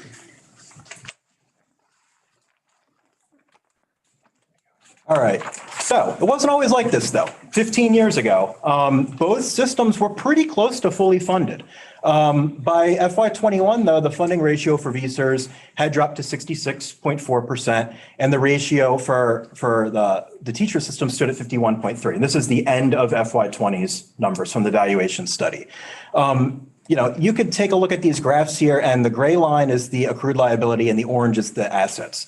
The blue bars translate to the axis on the right, and that shows you what the funded ratio is. So you could see right around 2007, those asset and liability lines were pretty close together, and the blue bars were getting close to 100%. But then take a look at what happened about 2009. That asset line dipped way down because of the Great Recession. And the assets kept growing since. But the liabilities have grown a lot faster, and they've grown faster than the size of the active payroll's grown. So this has caused that unfunded liability, which is really the gap between those two lines, to grow quite a bit. And it's been straining the budget to make up for the shortfall. And it's really interesting that most of that gap has grown after 2007, despite the employer fully funding its ADAC payments during that time.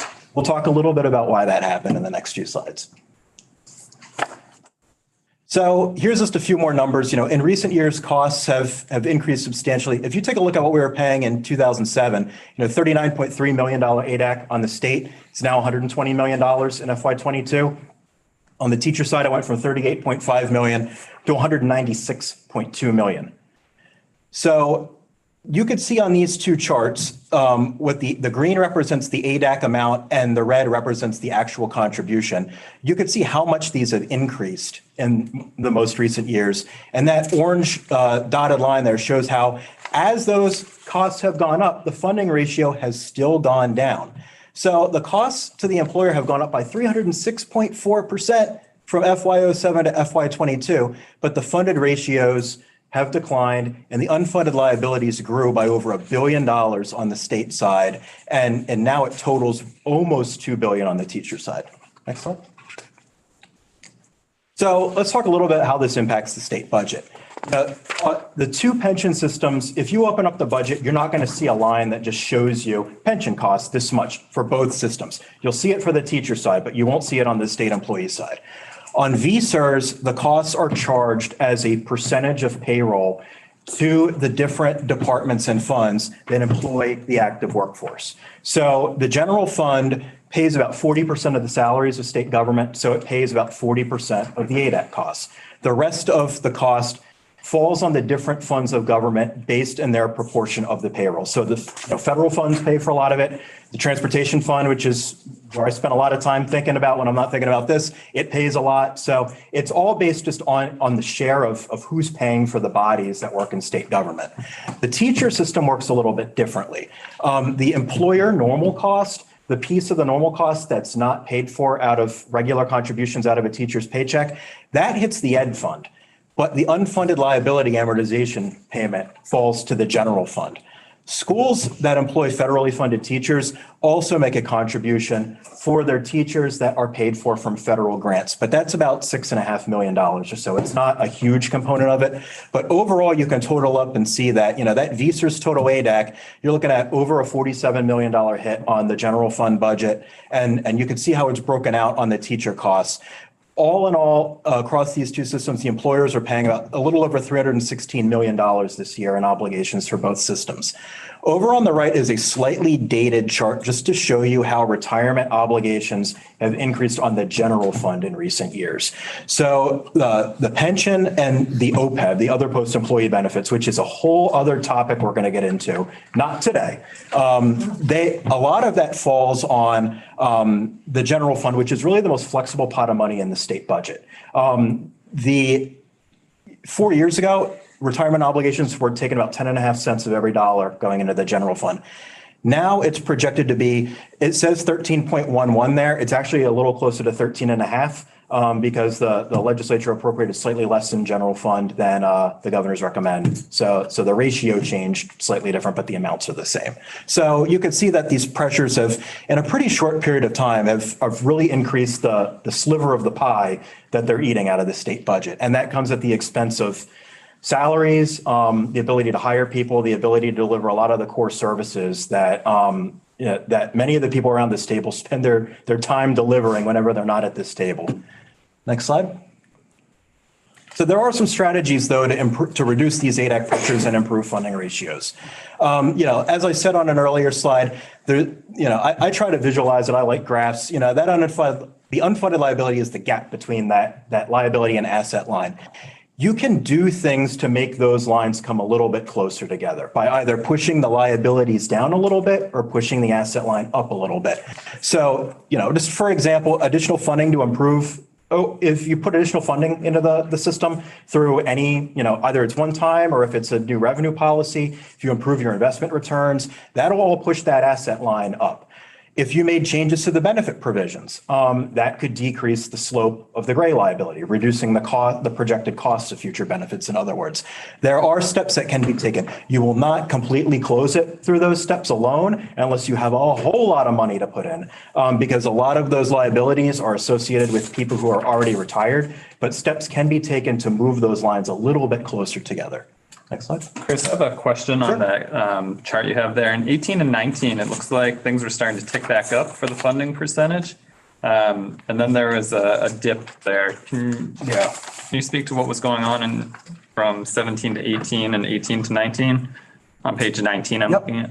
17 to 18 and 18 to 19, those increases were on the magnitude of less than 1%. The unfunded liabilities went up, but the asset value went up too. And some of that could have to do with whenever you calculate the actuarial value of assets, you're not looking at what the investments earn at a point in time. What you're really doing is smoothing out what's happened in your last 5 years. And whenever you have some years that had really, really strong returns, depending on when that strong return is recognized in the AVA, that can move that up a little bit from year to year. So we'll talk about the AVA versus MVA in a couple slides. But if you go to the very, very back here, slide 21, you can see the table of how the numbers have changed from year to year. And it was a really, really, really small change. Thank you. So if nothing changes and we just proceed on a status quo with the current benefit provisions, the current amortization, those expenses, the annual employer costs are going to keep growing. If we were to perfectly hit every actuarial assumption from now until 2038, the employer cost will grow from about $316 million this year to a little over $500 million by 2038. So that's a pretty substantial chunk of money coming out of the state's budget. If any failure if we don't do anything to reduce the liabilities or at least make progress toward really paying them down and addressing them, it could create a secondary level challenge around our bond rating. So Wall Street bond rating agencies look at lots of things about states' financial conditions when they're assessing investment risk, when they're rating their bonds. They'll look at things like how big are your unfunded liabilities on the books?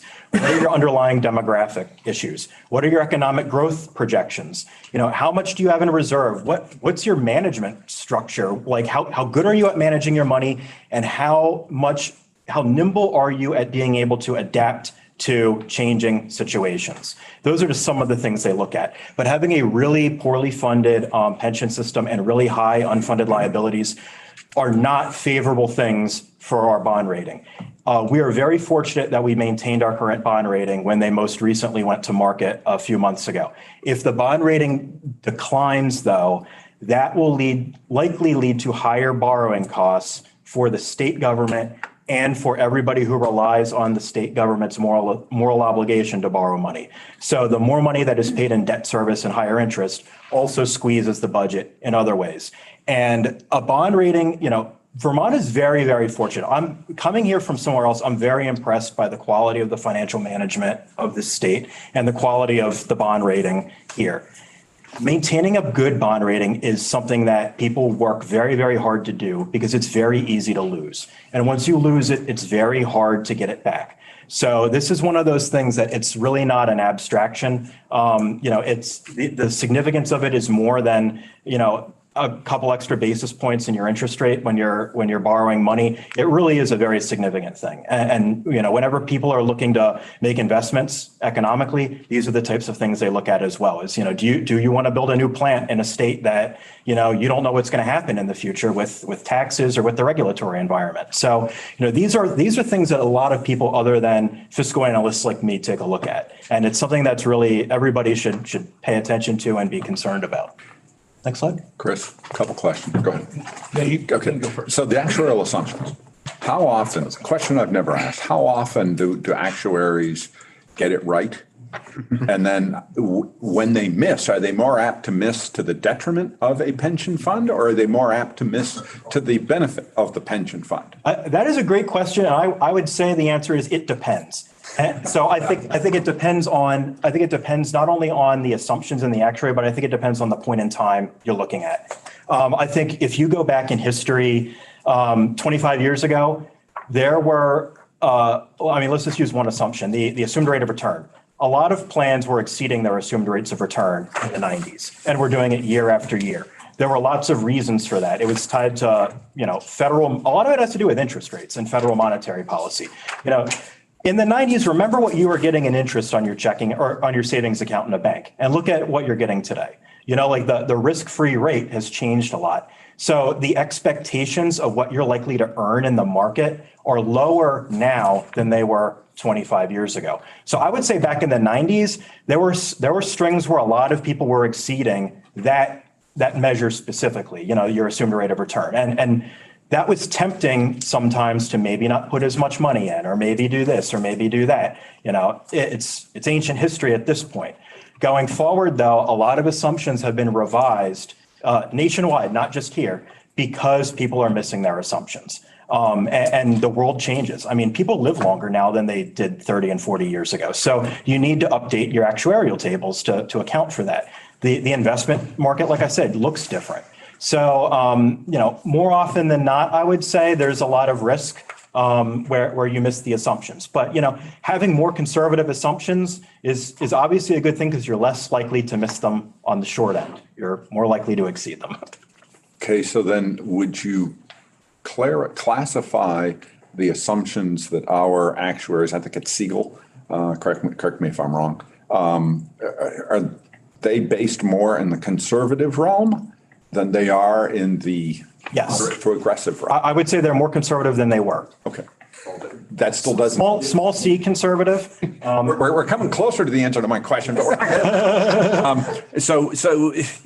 all right, let's look at it nationwide then. Are they comparatively on the conservative side such that we're more apt to meet them or exceed them than they are on the a little more aggressive or moderate side to aggressive? I would say we are moving more conservative than we were. Okay. I would say that. All right. I may not get a, that's okay. And I would say that this is a trend. I'll show you on a future slide. This has been a trend in recent years that a lot of plans, including the one where I came from, have been adopting more conservative assumptions. It is a painful process to do that because it comes at a real cost. But in the long term, it is hugely in everybody's interest to make sure your assumptions are realistic and that you're going to hit them. Because when you miss them on the downside, it creates problems in the future. If you miss them on the ups, if you exceed them on the upside, it's a really good problem to have. So on that point, I think to get to Peter's question and an answer, there was a period of time where we were consistently missing. Yes. Our assumed rate of return. Yes. Consistently.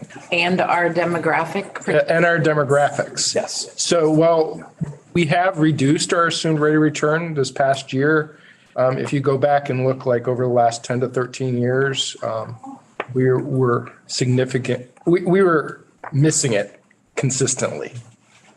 Yeah. And that deviation between your experience and your assumptions is one of the prime drivers of why the unfunded liability has increased since 2008. And Chris, you said something to the effect of it can be very painful to adopt a more conservative. Can you talk a little bit more about what that pain looks like? Sure. So if you adopt more conservative assumptions, the short version is it can result in much bigger costs to the budget. It can blow up your ADEC payment.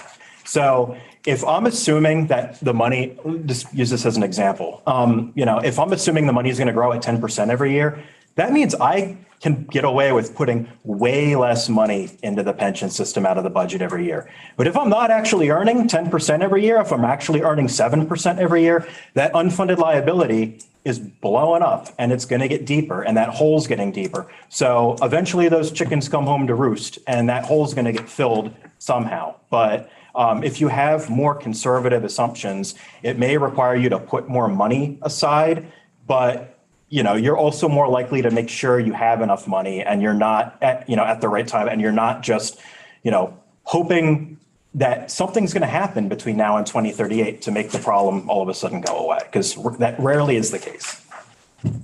Chris, I have a question also. The slides have been showing to go to the FY38 to reflect the amortization schedule. What happens to the ADEC after 2038? So after 2038, the unfunded liability portion, if there is no unfunded liability, let's just assume it's 100% funded. Mm-hmm. The unfunded liability portion of the ADEC would go away and you'd just be paying the normal cost. And the normal cost I baked the normal cost into that calculation, but the normal cost is, it's projected to grow roughly 3 to 3.5% a year with payroll growth, assuming no other changes are made to assumptions. Okay. Michael has a question and then I think Eric does. Yeah. Thank you. I just want to go back to the rate of return for a moment and just to point out that with this current year, which we don't have the results yet, but this year is going to be an exceptional year in terms of our performance. And, the chair of VPIC, who perhaps will come with us, will certainly provide more information. But as of the end of May, we were looking at approximately a 23% investment return for this year. We won't have the June numbers for a few more weeks, including the full fiscal year. But the rate of return for the past 3 years has averaged 10.56%. For the last 5 years was 10.36%, and the last 10 years was 7.36%. So we have exceeded the rate of return when you look at it historically, particularly factoring in the performance from this current year. Before we go to Eric there, I'm going to say that I talked to Tom Galanka last night, who's the chair of the VPIC, and he did tell me that the report that's going to come out is going to be very, very nice. We're going to like it a lot. He didn't want to influence our decisions here so that we say, well, things seem to be fine. There's no problem at all. So we need to be very, very careful that we don't look at that report and say, well, I guess everything's okay. All right, if I could add on to that, and I think Chris will talk about this in a few slides in terms of how any 1 year performance and investment return is actually calculated as part of the overall look. We don't get the benefit of looking at a 23%, for example, increase. That's going to be smoothed out over a period of years, so we only get the benefit of a portion of that in this particular year. That's absolutely right. And all of these measures are very sort of endpoint sensitive, if you will. So you always want to make sure you're you're either being consistent with your calendar year to calendar year, or I always prefer fiscal year to fiscal year numbers. And whatever is included in that range of 5 or 10 years will change the numbers based on whether you had some really good years or some not so good years within that bracket. So performance has improved relative to peer pension systems in recent years. So the state does have a pretty good story to tell on that. But like everybody else, though, that Great Recession walloped the funds here. And that was not unique here. That happened everywhere nationwide. And I'll show you on another slide that, many, it won't be in this deck, but many plans nationwide have seen their funding ratios really deteriorate since the Great Recession because they took a really big hit and it was really hard to dig out of afterwards. But the great thing, it's a great year's return. We're not going to be able to recognize that all in one year because of the way the math works, which we'll get to. But we're also at the top of a market cycle right now that is very juiced up with front-loaded federal stimulus money. And I don't think anybody knows right now what 3 or 5 years from now could look like. This has probably been a time where there's probably more uncertainty in the investment markets than in recent memory. Eric. And that was a really great discussion on the actuarial assumptions, because that's what I wanted to come back to on Andrew's question on the funded ratio on page 19, is that change in the actuarial assumptions did shave off several points of absolutely funded ratio. And in doing so, the cost of changing those assumptions are recognized on the front end, which is why you see the tick down of the funded ratio. But there's an expectation that there'll be a benefit to the plans as those actuarial assumptions are met rather than not met over time. And then on the conservative versus, aggressive, I guess I would just add from being in the room for those discussions is the actuary put forth several rates of return assumptions that were kind of reasonable, and the boards went with one that had specific element of conservatism to it. It was a specific component of that assumption. So there is certainly an eye towards making sure that making it more probable, because actuarial assumptions are almost never hit on the dot on a year. It's more about a long-term exercise, but making it more probable that the assumptions would be hit in any given year. All right, so why did the numbers change from year to year? So as already mentioned, they're relatively mature systems. This is just sort of a summary. And the liability has grown, the funded ratio has gone down. And over the years, the investment performance, even though, as we just mentioned, it's improved, it's not consistently achieved the assumed rate of return every single year of the amortization period. We haven't, I can't wait to see the FY21 valuation study, but as of FY20, we still had not dug out of the damage that the Great Recession caused us. So the trustees recently lowered that assumed rate of return from 7.5 to 7% to more realistically match what capital market watchers and advisors think the investment returns are likely to be in the future.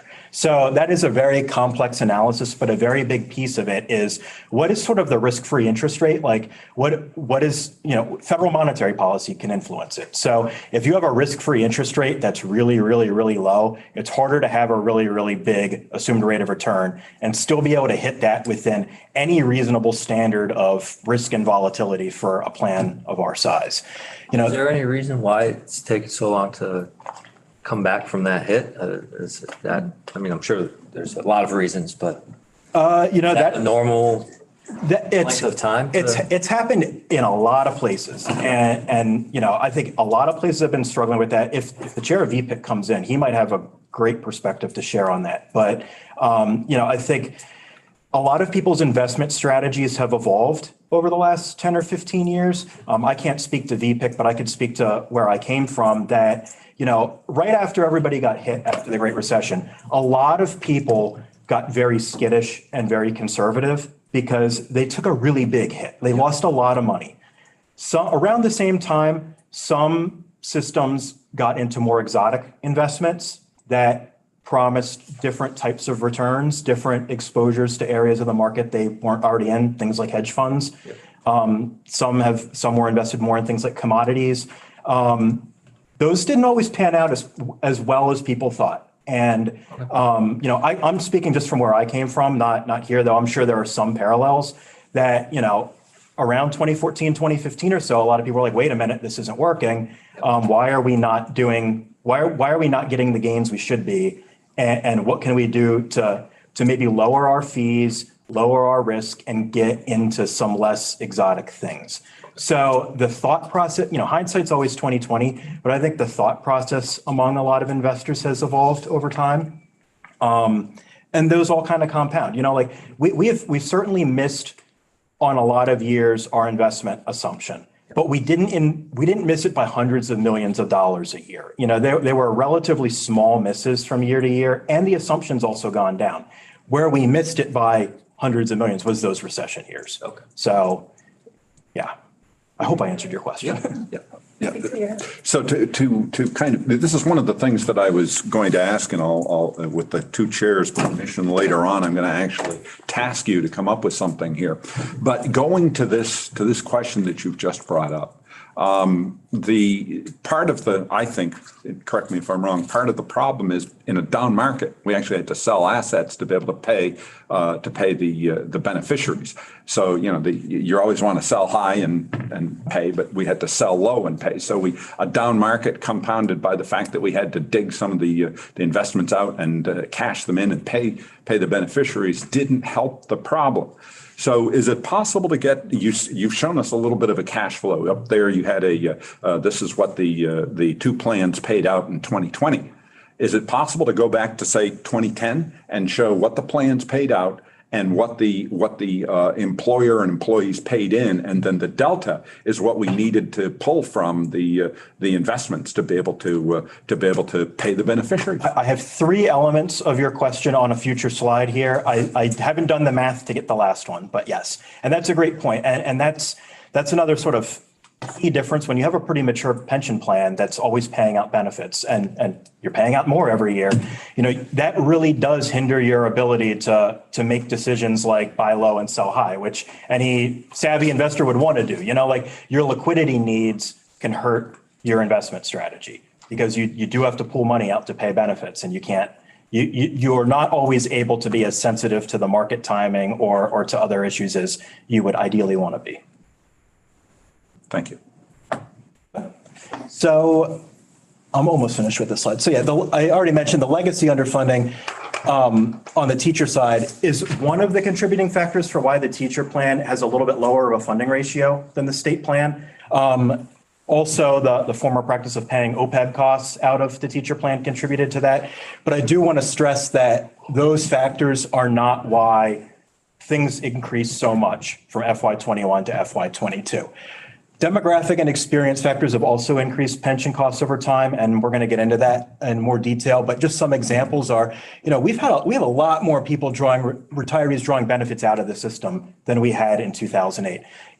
It's demographics. Baby boomers have retired and are continuing to retire. So, the demographic timing has been inconvenient when you layer on the Great Recession happening at the start of the amortization period also. We also have just the reality that people are projected to live longer. The Society of Actuaries just recently updated a lot of their actuarial tables, and the boards here revised their actuarial assumptions accordingly. So, if people are living longer into retirement, it's going to cost more to pay those extra benefits than you thought when you were maybe first designing the plan. There's also factors like salary growth and COLAs. COLAs they've actually been an actuarial gain for a lot of this period. They haven't been as bad as people thought it would be. But just things like salary growth and COLAs are factors, and a big one is employee turnover rates. Are the number of people retiring that you thought would retire, but are the number of workers staying until retirement that you thought? So this was a big issue, especially on the teacher plan, that, a former assumption on net turnover was that you'd have a higher percentage of the workforce leaving earlier in their careers before they're vested for, a full retirement benefit. Instead, fewer people have left earlier in their careers and more people have stayed their whole career and then left at retirement. So you have more people leaving with a more generous benefit than you thought. So these are the types of predictions that the actuaries try to make. And when your experience deviates from those predictions, that will increase your costs. Question on the legacy underfunding. And certainly there's those two lines, so that the demographics affect that actuarial accrued liability line. The legacy underfunding, we talked earlier about how that opportunity cost that grows over time. Wouldn't there be a piece of the ADAC that is attributable to past underfunding? Absolutely. So that's where you see it is the underfunding, and it's probably on the next slide I'll show you, but the underfunding contributed to to a portion of the teacher ADAC. Just at the outset, if the teacher fund was 100% funded at the start of the amortization period, it wouldn't have been an issue. But the fact that there was an unfunded liability going into it did add some cost to the ADAC. The actuaries could probably do an analysis on it. I'd ballpark it as probably somewhere around 25 million or so on average across the whole amortization period would be attributable to the fact that there was some underfunding in the past, but it didn't have to do with the big spike we saw from FY21 to FY22. So here are the numbers. Both of the systems are facing pretty significant and growing unfunded liabilities, but the real key thing I wanted to show you here was on the right side. So when Jen was going through the language of Act 75, she mentioned the fiscal target language of, this group is tasked with providing some recommendations to close 25 to 100% of, and a whole bunch of legal jargon that we spent a lot of time wordsmithing this session. This chart converts that into numbers. So there are some links here at the bottom that take you directly to the valuation studies that are on the state treasurer's website. And I pulled those numbers at the top right out of there. So this way you can see that 25% of the increase and 100%, or the full size of the increase down there on the bottom. That's the range of recommendations that the group is asked to see if we can lower liabilities in ADAC by. Are there any questions with this? I have a question, I have more of a comment, just from the treasurer's office perspective. We're hopeful that the work of this group and subsequently the legislature, we will actually get closer to a number that's closer to the 100% versus the 25% in terms of impact and meaningful work to address the overall $604 million number with the total of all the numbers on the right-hand column. So just further stress, the charge of the task force is not to solve, make the full unfunded liability go away overnight. It's really to focus on it goes back to why are we having this conversation now? And it's because there was such a big increase from year to year. So the work of this group is focused on looking at that increase and not looking at things that may have happened 5, 10, 15 years in the past. It's just really looking at why did things jump so much from year to year and what would it take to bring things back closer to where they were in FY21 compared to this year.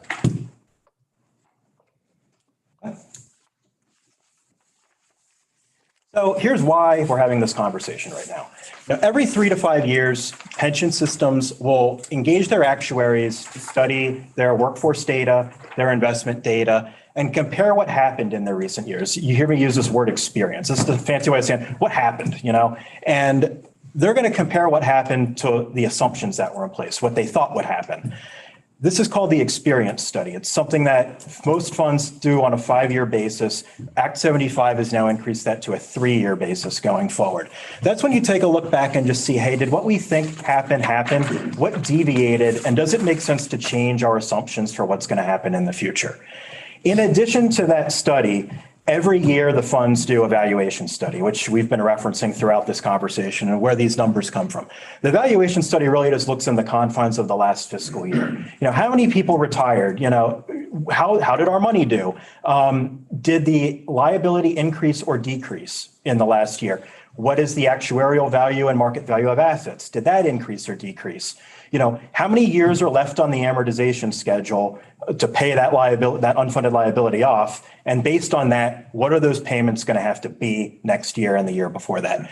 For timing reasons, there's a little bit of a lag. So we take a look at what happened in FY20 to inform the FY22 budget. The reason for that is the study for FY20 isn't done for a few months till after the fiscal year. It's done in like October or November. And by that point, the finishing touches are being put on the budget proposal for the next budget proposal. So there's a little bit of a lag here that can sometimes be confusing. But it's really important just to keep that in mind, that if we're talking about something that happened in FY20, that impacts the FY22 budget. And what happens this year will impact the FY23 budget. So whenever they do these studies, they'll take a look at deviations between what happened and what we thought would happen. Sometimes the assumptions will change, and all of those factors can lead to actuarial gains or losses. In other words, did the hole get deeper or not? Did the unfunded liability get bigger or smaller? When that hole gets deeper and all else is equal, your ADAC payment is going to go up because you have a bigger hole to fill and you have fewer years to fill it. So as a result of these recent studies, both demographic and investment assumptions were revised. So that is why the growth increased so much in the liability and the ADAC from FY21 to FY22. It was through the experience and valuation studies. And assumptions, to Representative Higgins' point, assumptions were revised to be on the more conservative side going forward. So that is why costs have gone up. Next slide. Here are some numbers that show you at sort of a high level what the different drivers are over the course of this amortization period for how the hole got as deep as it is. So read these down and add them up. And the top chart looks at 13 years from the beginning of FY08, which was the beginning of the year that the current amortization period started. This was when that conversation was happening. This was the context by which this was set. And then at the end of FY20, which is as of the most recent completed valuation study, you could see that at the beginning of FY08, VSERS had no unfunded liability. It was actually negative $11 million. I mean, it was 100% funded. The teacher had $275 million. Some of that is due to legacy underfunding that happened prior to the current amortization. Not all of it, but some of it. But over time, actuarial assumptions have changed. So that includes changes to the assumed rate of return and the demographics. That added cost. Investment experience fell short of the assumed rate of return. That top chart shows the impact of the Great Recession. So you can see that that was a $341 million increase to the VSERS unfunded liability and $417 million on the teacher. Demographic experience deviating from demographic assumptions. Did people earn what we thought they would earn? Did they leave when we thought they would leave? Did they live as long as we thought they would live? Those types of things. That also added some cost. The old practice of paying for teacher OPEB, for subsidized retiree health care, out of the corpus of the pension fund, a practice that stopped in 2014, added $155 million of liability to the teacher side as well. And then other miscellaneous adjustments had a pretty small impact. But if you add them up, you can see how big of a relative impact these various categories had on increasing the unfunded liability. The bottom chart looks at just the last 10 years. So the key difference there is that runs from FY11 to FY20 and excludes the worst of the Great Recession. So if you take a look at the investment experience numbers there, you can see that they still fell short of assumptions, but by, in the 50s of millions, which is a drop in the bucket compared to the massive impact that the Great Recession had, which is shown on that top chart. Next slide. So let's talk a little bit about money and assets real quick, because we've been talking a lot about liabilities so far. You'll see two different ways of tracking pension assets. The market value is pretty straightforward. When you see market value of assets, it's what they're worth at a given point in time. The actuarial value, though, is what we use to do a lot of this math. The actuarial value will take that market value and smooth out the gains and losses over a 5-year period. So that is to adjust for short-term volatility. You might see the market value, you might have a great year and do 15% one year and 3% the next year. You don't want to have your long-term budgetary math depend on such wild fluctuations in year-to-year market performance. So that's why they do the actuarial value of assets. It smooths all that out. So it sounds like we're gonna have a great year in FY21. A fifth of those gains will be recognized in each of the next 5 years. If next year turns out to be not so good, a fifth of the losses from that year will be recognized in the 5 years forward from there. So the actuarial value takes takes what happened in the last 5 years of market value, smooths it out. The assumed rate of return, you'll see it, the actuarial rate of return too. It's the same thing. I'm a little more colloquial sometimes than I probably should be, but that is what is used to estimate how much money you think is going to come from future investment returns versus how much money is going to need to be paid in from the budget. So the higher your assumed rate of return means the more you think your money is going to work for you on Wall Street, which means the less you need to set aside out of your budget. And then the reverse is also true.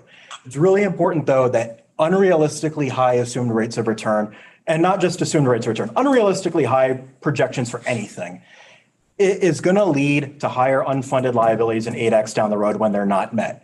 It's really important to try to make sure your assumptions are reasonable and realistic, and that you're not likely to see really big variances throughout your amortization period, because that's how you end up with a really big unfunded liability.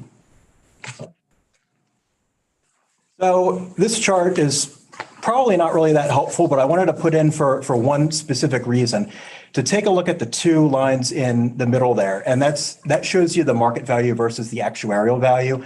And this is just to show you visually how the actuarial value smooths out a lot of those peaks and valleys that you see in the market value from year to year. So, as we were saying, since 2008, the assets have trended in a positive direction. You can see the big dip the market value took around 2009 there from the Great Recession. But, the challenge is they haven't increased quite at the level that the liabilities have increased. So that gap between the top line and those two lines in the middle has gotten bigger over time. So, the hole has gotten deeper. I mentioned this briefly, but we're in line with a lot of peer pensions with our assumed rate of return. Not very long ago, a lot of plans had assumed rates of return 8% or more. Right now, the median is 7.23% among large public sector pension plans. What's driven this? A lot of plans out there have not met their higher returns over years, and the investment market has really changed. The long-term outlook, which, as I mentioned, is influenced a lot with what's happening globally, what's happening with interest rates, what's happening with monetary policy, isn't what it was in the 90s. So, those lower future investment expectations, notwithstanding the good news from this year, has led a lot of plan administrators to lower their assumed rates of return. So when you do that, that does lead to more realistic and small c conservative assumptions, but, it will lead to a higher ADAC cost, in the near term. And that's the impact down there on the bottom, just from lowering the assumed rate of return and the inflation assumption that, that move alone increased the ADAC on the state employee side by just shy of 18 million, on the teachers by 18 million. And it also really had a big impact on the unfunded liabilities. Those changes in economic assumptions increased the total unfunded liabilities by about $340 million across two plans. Next slide. So, some good news is that the total amount of money going into the system from investment returns, member contributions, and the employer has been positive every year since the Great Recession, when we had really big market losses. So that green line's above the bar. That's great. The problem is the amount in paying out in benefits every year has also increased a lot at the same time. So overall, the fact that you've got more money going out has dragged down the growth year to year in the market value of assets. You need that market value to keep growing higher and faster than the pension liabilities are growing if you want to dig out of the hole and you want the funding ratio to improve. It's not enough just to be positive. You need to be more than your expense. You need to grow the money faster than your expenses are growing. So you can just see here, though, on the bottom there, that the red, the benefits have gone up pretty substantially. And that really does, to the earlier conversation, where you see that show up is money has to be pulled out of the pension fund, out of the investment portfolio to make up that difference. So it's just harder to grow your way out of the problem. Next slide. I'm going to speak real briefly on the next few slides, but I really wanted to make sure you had these numbers to give you some context of different plans. Here, we could see how the VSERS plan has matured in the last few years. So the active members from 2008 to 2020 really hasn't changed that much. But look at how many more retirees and beneficiaries are collecting benefits out of the system. The number of VSERS retirees grew by 63%. Between 2008 and 2020. And again, that ratio of non-actives, which includes, the terminated vesteds, and to actives went from, 0.63 to now it's almost 1-to-1. So, you see that in a maturing plan, but the plan has matured pretty rapidly in the last, 13 years or so. Next slide. This slide, to Representative Fagan's point, translates those trends into dollars. So the average monthly benefit has increased from $1,260 a month to $1,755 for retirees only. Still relatively modest, whenever you multiply that by 12. A lot of that growth is really due to the fact that, the year at which you separate from service has a lot to do with what you're going to earn in retirement, because people just earn more as their contract goes. So, if I retired in 2000, chances are my average final compensation was a lot lower than it would be if I retired now. So you're seeing that play out in some of that growth. But the employer and member contributions, you can see, grew from, at the beginning of 2008, from 39 million on the employer side up to almost 85 million. And then the member contributions have increased from 18 to 40, but the benefit payments have increased from 66 million to $153 million. So we've seen a really, really big increase in the amount of money being paid out in benefits, just as we've seen more people retire. And again, it goes back to some of the broader demographic issues that not just Vermont, but states everywhere are facing. The baby boomers are retiring en masse. So you see that manifest itself in the pension data. Can I ask a question? Those numbers are not affected by cost of living. Like, you haven't changed them for cost of living. I don't believe so, no. I think this is the base benefit. Okay. Next slide. This is the same data for the teacher slide. You see that for the teacher system, you have similar trends at work, but we've actually seen two interesting things on the teacher side. The number of active members has actually declined. We have fewer teachers working now than we did in 2008.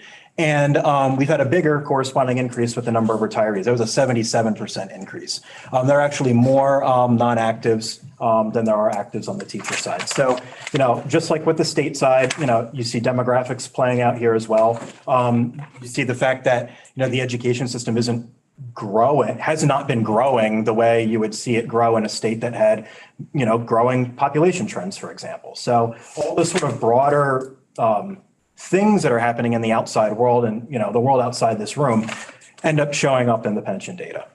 Next slide. Just a point of clarification, I'm sorry for interrupting, Chris, but I believe the benefit payments on these charts do include COLAs because they reflect the current payments that the beneficiaries are receiving. So I think that does reflect the COLA. I'm not sure the average monthly benefit does, though. I think that may be the non-adjusted. I would have to check. We can check and get that clarified. Yeah.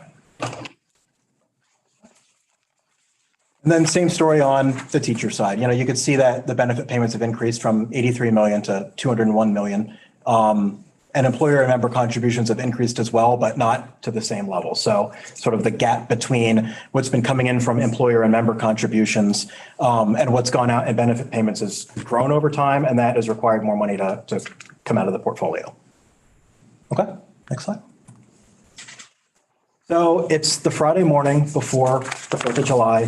You all have listened to me drone on way too long. Let's wrap everything up in the last two slides. So I like summary slides after I've heard them up because it just ties it all together for me. So since the Great Recession, we've seen the retirement liabilities grow faster than the pension plan assets. Some of this is due to demographic pressures. We've had a lot more people retire than we had in 2008. There's more people drawing out benefits from the system, while the size of the active workforce really has not grown. It's actually shrunk on the teacher side. The size of the retirement benefits grown, but it's still honestly relatively modest. You're averaging around $21,000. It's slightly higher on the teacher side than on the state side. And that's across all groups. So that's not, Group C versus Group D. That's just the whole system. We've seen that the demographic experience of the workforce have led to higher costs than originally assumed. And all those assumptions based on that experience have been changed. And changing those assumptions also adds to the cost.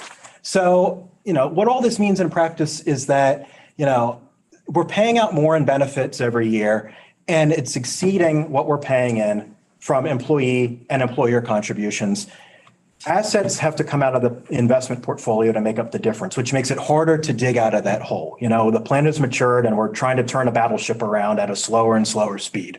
Overly optimistic investment assumptions and not always achieving those assumptions certainly contributed to where we are. And a lot of that is due to the Great Recession being included in the amortization period. Now, the underfunding on the teacher side certainly had an impact on why the teacher system started the amortization period with a higher unfunded liability than the state did. And it certainly added some cost to the ADAC that otherwise wouldn't be there for these 30 years. But that prior underfunding did not lead to that really big jump we saw from FY21 to FY22. That was really due to changes in assumptions. And, we're in line, and one of those biggest ones was changing the assumption, the assumed rate of return. We're in line with a lot of other states in doing that. The benefit of this is it may make it more likely for us to hit our mark going forward every year, which means we're probably a little bit less likely to have wild deviations between our assumptions and our experience. But on the flip side, it increased our unfunded liability and increased the required employer payments. And it also lowered the funding ratio of both plans. So that in and of itself made the hole get a little deeper and made the bill grow quite a bit more. Next slide. So the next steps, Act 75 established this task force to, among many of the other duties that Jen went through, try to find recommendations to reduce the unfunded liabilities and the ADACs of both systems by 21 to 100% of the size of the increases from FY22 while maintaining the 2038 amortization date. And again, those are just converting those words into dollar numbers right there. The recommendations can include, but are not limited to, things like changing funding policies or benefit structures. They may not include changes to the assumed rate of return. And it's also important to note that for lots of reasons, it's extremely difficult to change benefits on current retirees absent extraordinary circumstances. So that is an important thing to understand right at the outset, is that it is very difficult to make any change on anybody who's already retired and in the system. Current retirees have an extraordinary, fairness concerns notwithstanding, existing retirees have an extraordinary amount of legal protections for their contract rights. And it's also important to just be mindful of how any changes impact the behavior of the current workforce or create any other unintended consequences. Throughout this conversation, the legislatures had a lot of discussion around, you don't want to do anything that's going to encourage a mass exodus of active employees who may otherwise stay in the workforce delivering essential services. And, we don't want too many people to retire too soon because that can create actuarial losses and make the problem worse. You also don't want to create a situation where, the workforce cannot, this is no longer an attractive place for people to work. So, there's lots of other considerations to keep in mind as you go through this. This is much more complicated than trying to solve sort of an algebra equation. The full text of the act you have, but I created a link there, and this will also be available online, and there's some links embedded throughout. So if you all get bored with the fireworks this weekend and you want to do some light reading, evaluation studies and some of the other things are linked there as well. So I think that's it. And if anybody has any other questions, feel free to ask and I'll do my best to answer. Thank you. Thank you. I think that right now we have three things that we need to address. We need to talk about the next step, which was up there, what it is that you all think we need to go forward, the more information, whoever we need to talk to. We need to look at setting an ongoing meeting date. But the most important question right now is, do we need to take a 5-minute break? Okay, great. We'll take a 5-minute break and then we'll come back and do those other two issues. Okay? Thanks for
So, yeah, I think that's, to talk about what information and data we need going forward, who you need to hear, who you think we need to hear from. I know that, Corey, you have an idea of somebody that we need to hear from, and because you're such a smart young person and I was such a hippie dropout, I didn't think about I think retirement. even just from, I know we're in all, for full disclosure, I'm in a defined benefit plan in the VEMR's program myself, but I began my career, I've got a 401k and I began my career on Wall Street. And I think just thinking retirement holistically, as we start to put a plan together, hearing from financial advisors outside of this who would talk to us, like, whether you're a pension or not, how much money you actually need to put away to fund your retirement in the private sector and the public sector, and just understand, and you can have multiple people, but, when you talk, most time you've got to get fit between you and your employer, got to get 15 to 20% of your income away over time. So you'll find plus some, and you're going to have to get your good returns. And then you get, when do you get to retire and how much do you get to draw at retirement? Thinking about it even from the most ground level, especially when we're thinking about the employees, I think understanding that, even, and the pensions are very different, but it just went up this week for me, but I pay 10.75% of my income into VEMR's, plus the town puts almost 10% in to fund that program. So that's very different than what state employees and teachers are looking at for their own contributions. So I just think having, even just take the politics out of it, pretend we're clients of a financial advisor. We're 22 years old. How much do we need to save if we want to retire at this income? What does that look like? And then scale it up to this level, because I think a lot of people say, 5 or 6% is not a ton, or it's too much. And when you really look at retirement, you have to invest heavily and you have to invest early, really make it work in the private sector. And so that is the benefit of, being a public sector employee is, you're not putting, especially in your early 20s, you don't have to put those aggressive numbers away to get that return you need. Yeah, so I think that having somebody who is an advisor for personal retirement would help us understand what it is needs to be put away for, in general. Or to say it a different way, what would this retirement system look like if we were building it from scratch right now? Mm-hmm. Setting aside all of the accrued liabilities, et cetera, what would it look like if we were starting fresh? Yeah. And then what's the private, part of this is, we're talking about is how do we continue to retain and keep public sector employees, but look at what they would be faced with in the private sector, and us understanding what the retirement models are out there. And I tell you, they're not always fair. Therefore, I went to for my public role, I was in private sector, and I just switched jobs in the last 7 months. Or that they told us 7 months before that I left, we're not doing the employer match this year. Just cut it because of budgetary concerns. And so there's that variability that looks a lot different. And so that happens at a whim, elsewhere. So understanding what does happen in the other sectors that, people say, I'm going to go there. It's not always, the peaches and roses that they think it is. Yeah. So what other data do people feel like they need to have presented at some point in future meetings? Looking at our charge, there was conversation of adequate benefit levels, and also digging into the employer and member contributions. There was to provide some context as to kind of where Vermont fits in terms of other plans and how much they cost. There was a gentleman in the that testified during the legislative session. I think his name was Keith Brainerd from NASRA, and he provided some of that comparative data. So I think that he would be a good person for this group to hear from. Great. You have his contact? Mm-hmm. Okay. Chris Rupp does, I'm sure. Okay. They're a great resource. Yes. Okay, great. Yes. Just going back to the discussion earlier about the need for legal or actuarial services for this effort, given the bureaucracy we work in and the length of time it actually takes to procure certain services from a contractual basis, I think that's something we should probably be addressing sooner or later. I don't know if there's a plan or a discussion But as it relates to the services of the actuary, if it's determined that we use our existing actuary, which our office would recommend simply because they have a sense and experience in working with our numbers, and to bring someone new on board, it would take a long time for them to get up to speed in terms of the current actuarial needs and numbers for this for these pension plans. So if the decision is made to utilize our existing actuary, which is Siegel, we would simply need to amend that contract to allow them to provide whatever work we need. Do people feel strongly one way or the other about using the current actuary? There's a lot of advantages to using the current actuary because they have familiarity with the pension plans. The House worked on a number of various changes and benefits with Siegel, so they are familiar with the process that we are about to potentially go through. So I would highly recommend that we stick with Siegel, just because they have the knowledge of our pension plans. And I think, as Michael just said, I mean, bringing in somebody brand new that have to get up to speed on our pension programs and the various benefits, and then start running the numbers, whereas Siegel already has access to that information. And subsequently cost more to hire a new person. Yeah, sure. A new company. And insofar as it relates to the legal services. Well, can we first just make sure that everybody would be comfortable with the actuarial using the same one that the treasurer has been using? If they're. And the only point. Develop my Zoom yes. The only point I would bring up is sometimes, we use a lot of consultants and actuarial consultants at our department. And sometimes, it's not just running the numbers. They bring ideas, suggestions to the table. And we've benefited at times when we've changed long-term actuaries to new actuaries. So just something to consider, that they were great, the previous actuaries, but the new actuarial team came in, made recommendations that, we just didn't see previously. So that'd be the only. And just to that comment, so Siegel came on board with the state 4 years ago. We're entering our 5th year of service. Prior to that, it was Buck, who I think maybe called something else now, which the state had for many, many years. But at the time of the transition from Buck to Siegel, we actually had Siegel do a replication audit of Buck's most recent or last valuation, which is a standard practice, I believe, in the industry. And we were fortunate and happy to see that the replication audit basically produced the same results that Buck had done. So there is value to your comment and point about changing. Similar to auditors, having part of it's if the Siegel's providing good service too, and exactly, precisely, you have that experience. Precisely. Anybody else have any comments, concerns? So can we assume that we'll go with? Yes. Okay, great. And then the legal, I think we need to talk about. Right. So I don't know if the Joint Fiscal Office is working on something, but I think it was mentioned earlier by someone that the Retirement Study Committee from 2009 hired a legal consultant, and we actually do have an RFP that was drafted at that time available if anyone would like to see a copy of that or have that as a useful tool in procuring legal services for this effort as well. Well, I think it might be helpful for John. You had like 4 points in an email that I saw. Yeah. So that people understand what it is that the legal consultant is going to have to do besides give us good legal advice about what we can and can't do.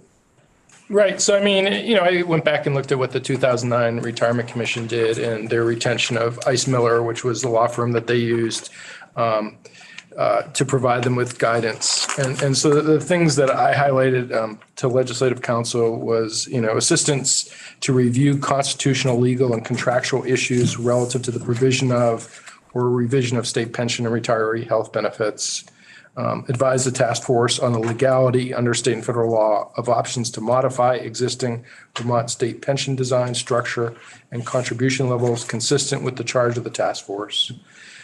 Review proposed pension benefit design or contribution level revisions to assure compliance with the IRS and other regulatory compliance for government plans. And then finally, provide other legal consultation services as requested by the task force. So those are the things, but I think, as Michael suggested, it'd be good to look at the RFP when the Retirement Commission in 2009 retained Ice Miller.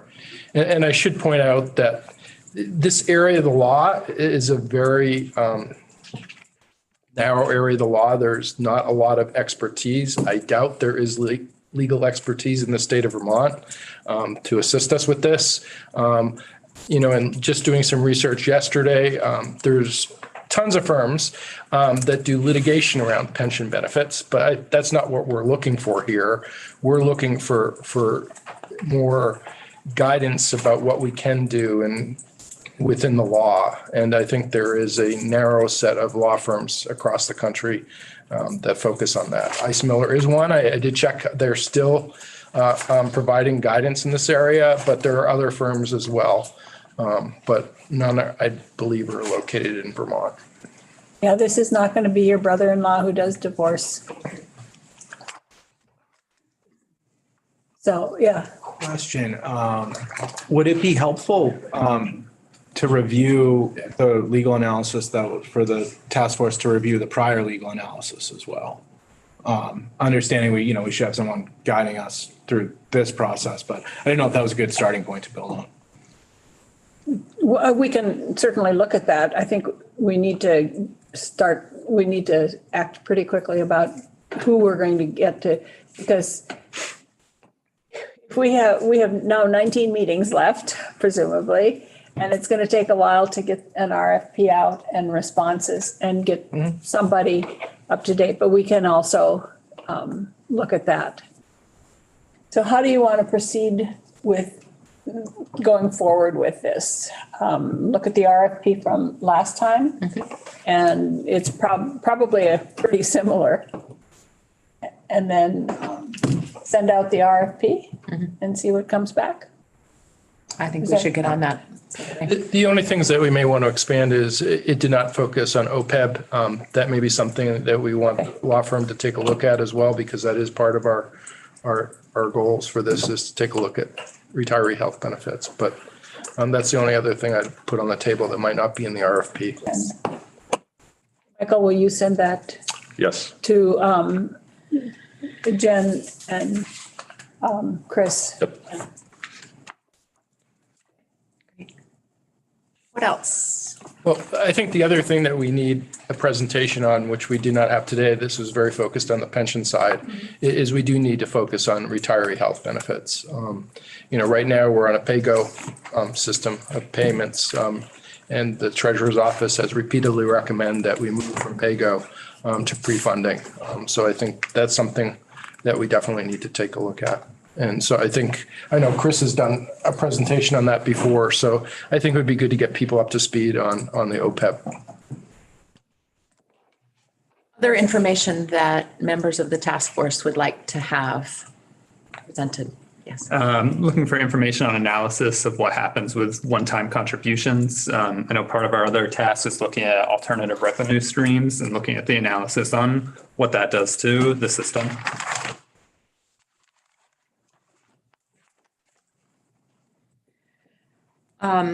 I will throw out one that is specifically listed in the task force duties, and that is for us to take a look at how each of the different groups within the retirement systems are funded in order to evaluate whether there is cross-subsidization between different groups within the retirement systems. And so I think we're going to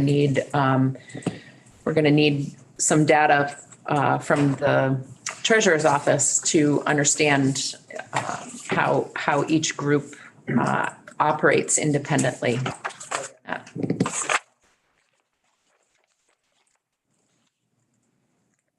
And Chris, I wonder if you might be able to touch base with Mike to try to see if you can help coalesce that information. Other stuff, and you wanted to hear from BPIC. Yes. Well, I have that on. Picking up on Andrew's last comment about one-time funds, another element of the task force charge is examining permanent and temporary revenue streams. And I don't know, I don't know who would be the best person to bring in, whether, whether there's someone in state government, JFO or. Steve Klein. Steve retired. He's left. I don't think he's left yet. We haven't hired. We haven't him on hired. his way out? Yeah, no, he hasn't left yet. I don't believe Okay. he's left yet. I think it's 15 August. Oh, So- okay. So. We have some time. Yeah, well, Okay. not a lot, but. Oh, Also Stephanie is. Well, even like we get in the fiscal notes, like what a 1% increase in the sales tax means. And, Right, you know, yeah. you just kind of see a list of, Yeah, people think it's easy to get money than it is. yeah. Yeah, okay. That'd be helpful. Other information do people want to have? I don't know who this would be, but like a summary of what other states have done to change their plans. Maybe it's multiple people, but I think that type of information. And then again, I don't know who would provide this, but Section J references something about recruitment and retention. So like it's almost like a competitive analysis, like how competitive is state employment relative to the private sector in Vermont and even in the region. Now and with any proposed changes as well. Interestingly too, it actually tag on to that is structures in other states too. What do other states require their employees to pay in, and what, when do they get to retire and at what benefit, just to to see the whole landscape. Particularly with neighboring states, I know where I live, both Massachusetts and New Hampshire are a big draw for teachers. So that comes in. I'm also interested in what, where we would get numbers that show the money that could come in if we were to look at taxation on higher income Vermonters. I'm interested in what those numbers would look like. Yep. For revenue sources, yeah. Anyone else have items they'd like to put on the wish list? But feel free to send them if you are driving home this afternoon and say, oh, well, we should hear from that. I think there's one other piece that I'll just put out here for everyone to ponder, and that is I'd like us to review the 2009 recommendations. As was referenced a couple of times today. We were in a crisis point in 2009, and the committee made, I think, 8 or 10 recommendations, and 3 of them were actually adopted legislatively. I think it's important for us to look at these sort of early on in our process and really acknowledge that the work that we're doing here doesn't mean anything unless what we do here is actually recommended and enacted. Otherwise, we will be back in this situation in somewhere between 5 and 10 years, if history is any reference point. So, and that's a really good point. If you look back at the recommendations that were made in 2009, if those had been enacted then, it would have cost the state a lot less money to address our pension plans.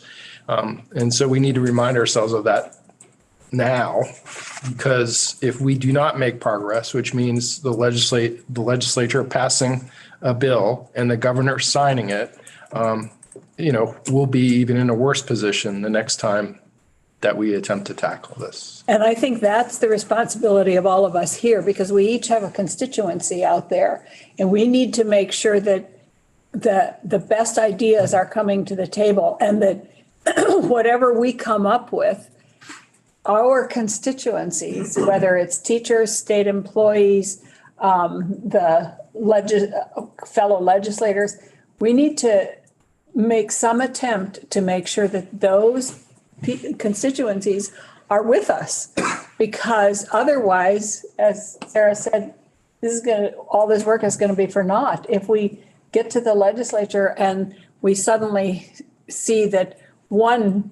somebody says, nope, we're not going to accept that at all. That's not where we are. And so it's really important that we all contribute and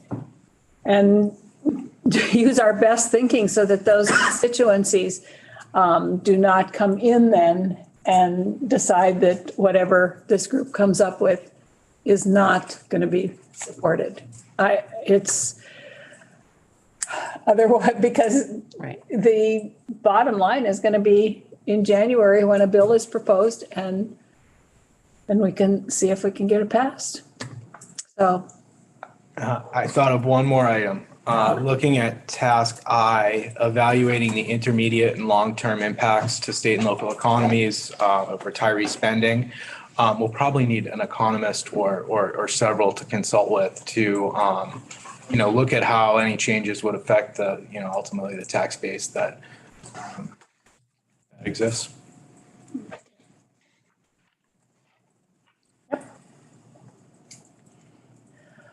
okay, so what I'm going to suggest is that if people have other ideas, and this isn't this is a list that includes, it is not a, what do you call it? It's not exhaustive. Exhaustive list. So what I'm going to suggest is that we spend some time thinking about when we're going to meet, because we need to get that figured out so that we can, and my suggestion is that we pick a day of the week and we stick to it. That instead of trying to change every week and figure out who can come when. And so given that, I believe that from now on, our meetings will be 9 to 4 every day. I mean, each week, not every day, but every day that we meet, because we have a lot of work to do. And for those of us who drive from places away, driving for 4 hours a day to come to a meeting for a couple hours is not a good use of time. So does that make sense to everybody? I know it's a huge commitment, but what days, is there anybody who cannot do Mondays? Okay, so Monday, Peter, Leona, and I know that Gail cannot do Mondays. Is there anybody who cannot do Tuesdays? And then I'm hoping that some of these cannots might be a little flexible, but Leona, Eric, me, and John. Well, if we ended our meetings on Tuesdays at 3:30, I could do it. I just have select board Oh, okay. on Tuesday night, So so. 3:30. Yeah, okay. Wednesday, is there anybody that can't do Wednesdays? I have several Wednesdays that will be difficult for me. Okay. Just because I have legislative conferences that I have to travel to. Oh, you mean those ones to tell you how to redistrict our congressional district? No, the ones to teach us how to redistrict the Senate.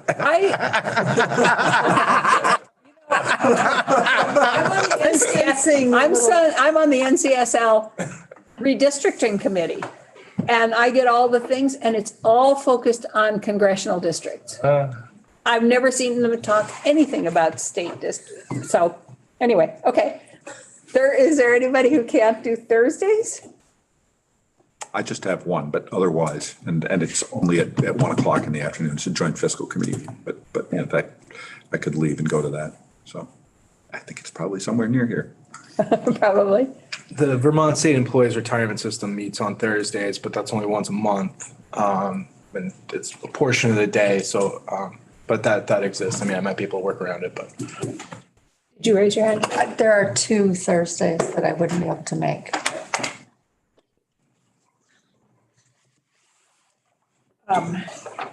You're a pretty flexible guy here. You Friday's the only one that doesn't work. Oh, okay. Friday. Friday doesn't work for you. Not that well. No. Okay. Well, Sarah, you have a couple Wednesdays. It looks like Wednesday except for your couple meetings. Could you join us remotely for part of the day on those? I think one of those is a travel day, unfortunately. So Can you Zoom from the airplane? From the airplane? Can you? I don't know. I don't know.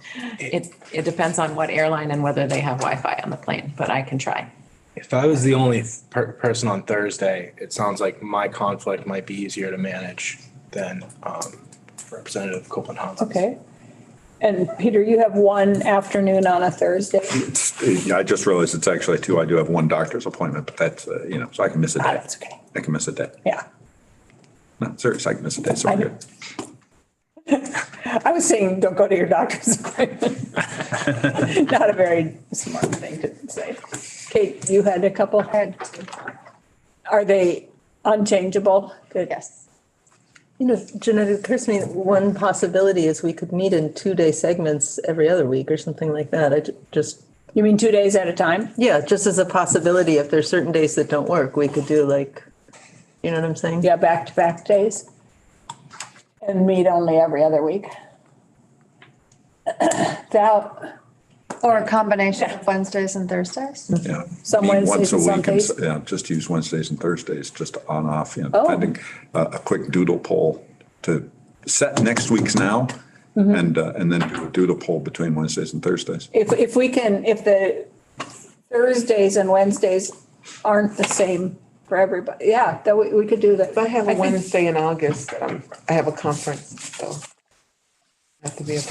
So that would work if that's not the Wednesday. I think that makes more sense than back to back. Yeah. First of all, it gives us time in between. To digest and to, yeah. Okay.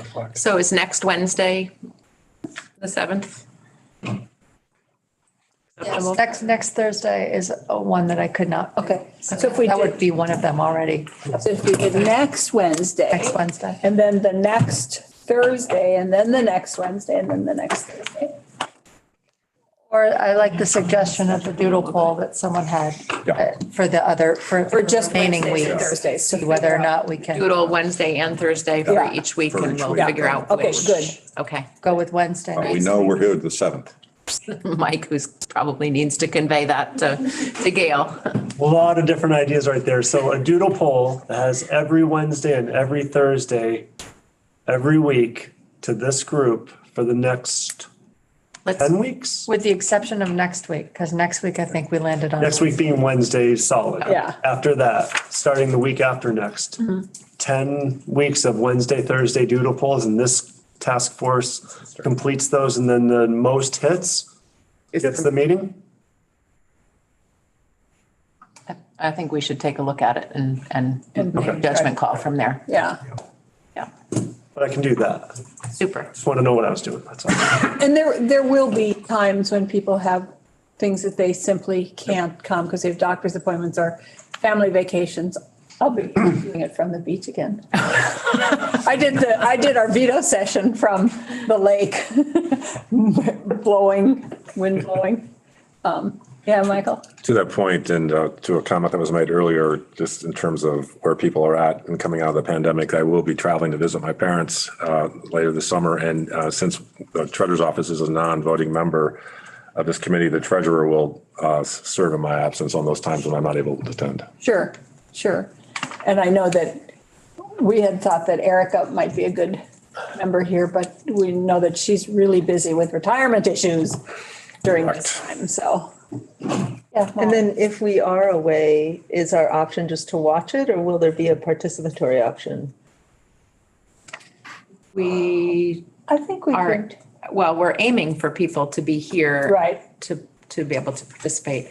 I think we should. We can figure that out. Yeah, we should take a look at what the technology allows us. It's a lot more challenging to navigate a hybrid meeting. Oh, yeah. And to be able to give somebody who's not physically present the ability to participate in the same way. So we just need to figure out whether we have the technology to do that. Okay. And we will be moving. My understanding is that we're here this week and probably next week, and that the week of the 15th, whatever that week is, that we'll be moving back to the State House to either probably room 11 or the lounge, because they're the bigger ones.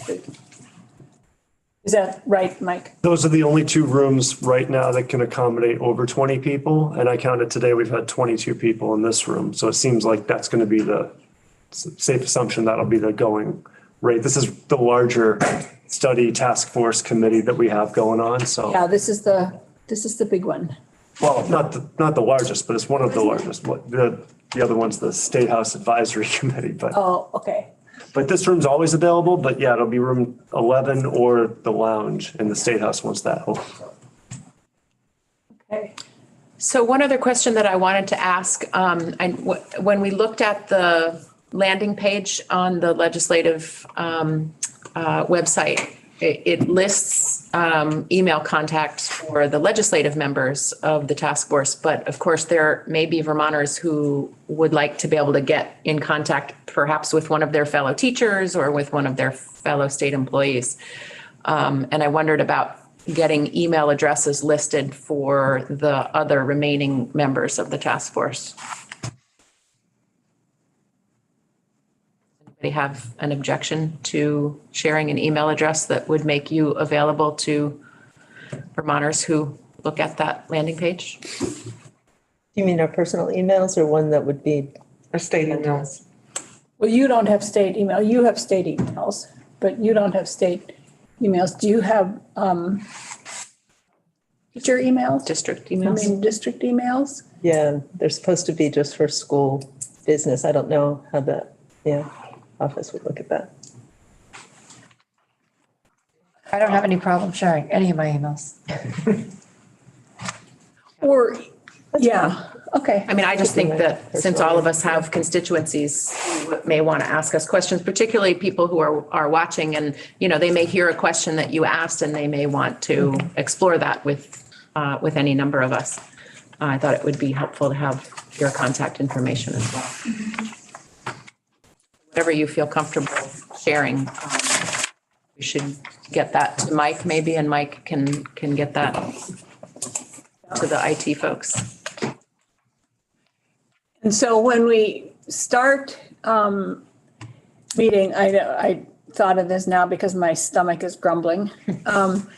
If we're meeting all day, we should plan on taking an hour break at lunch. And people will either bring their lunch or walk over to. I bet Kate can recommend some good, since this is her Yeah. home turf. Yeah. She can recommend the walking distance lunch places.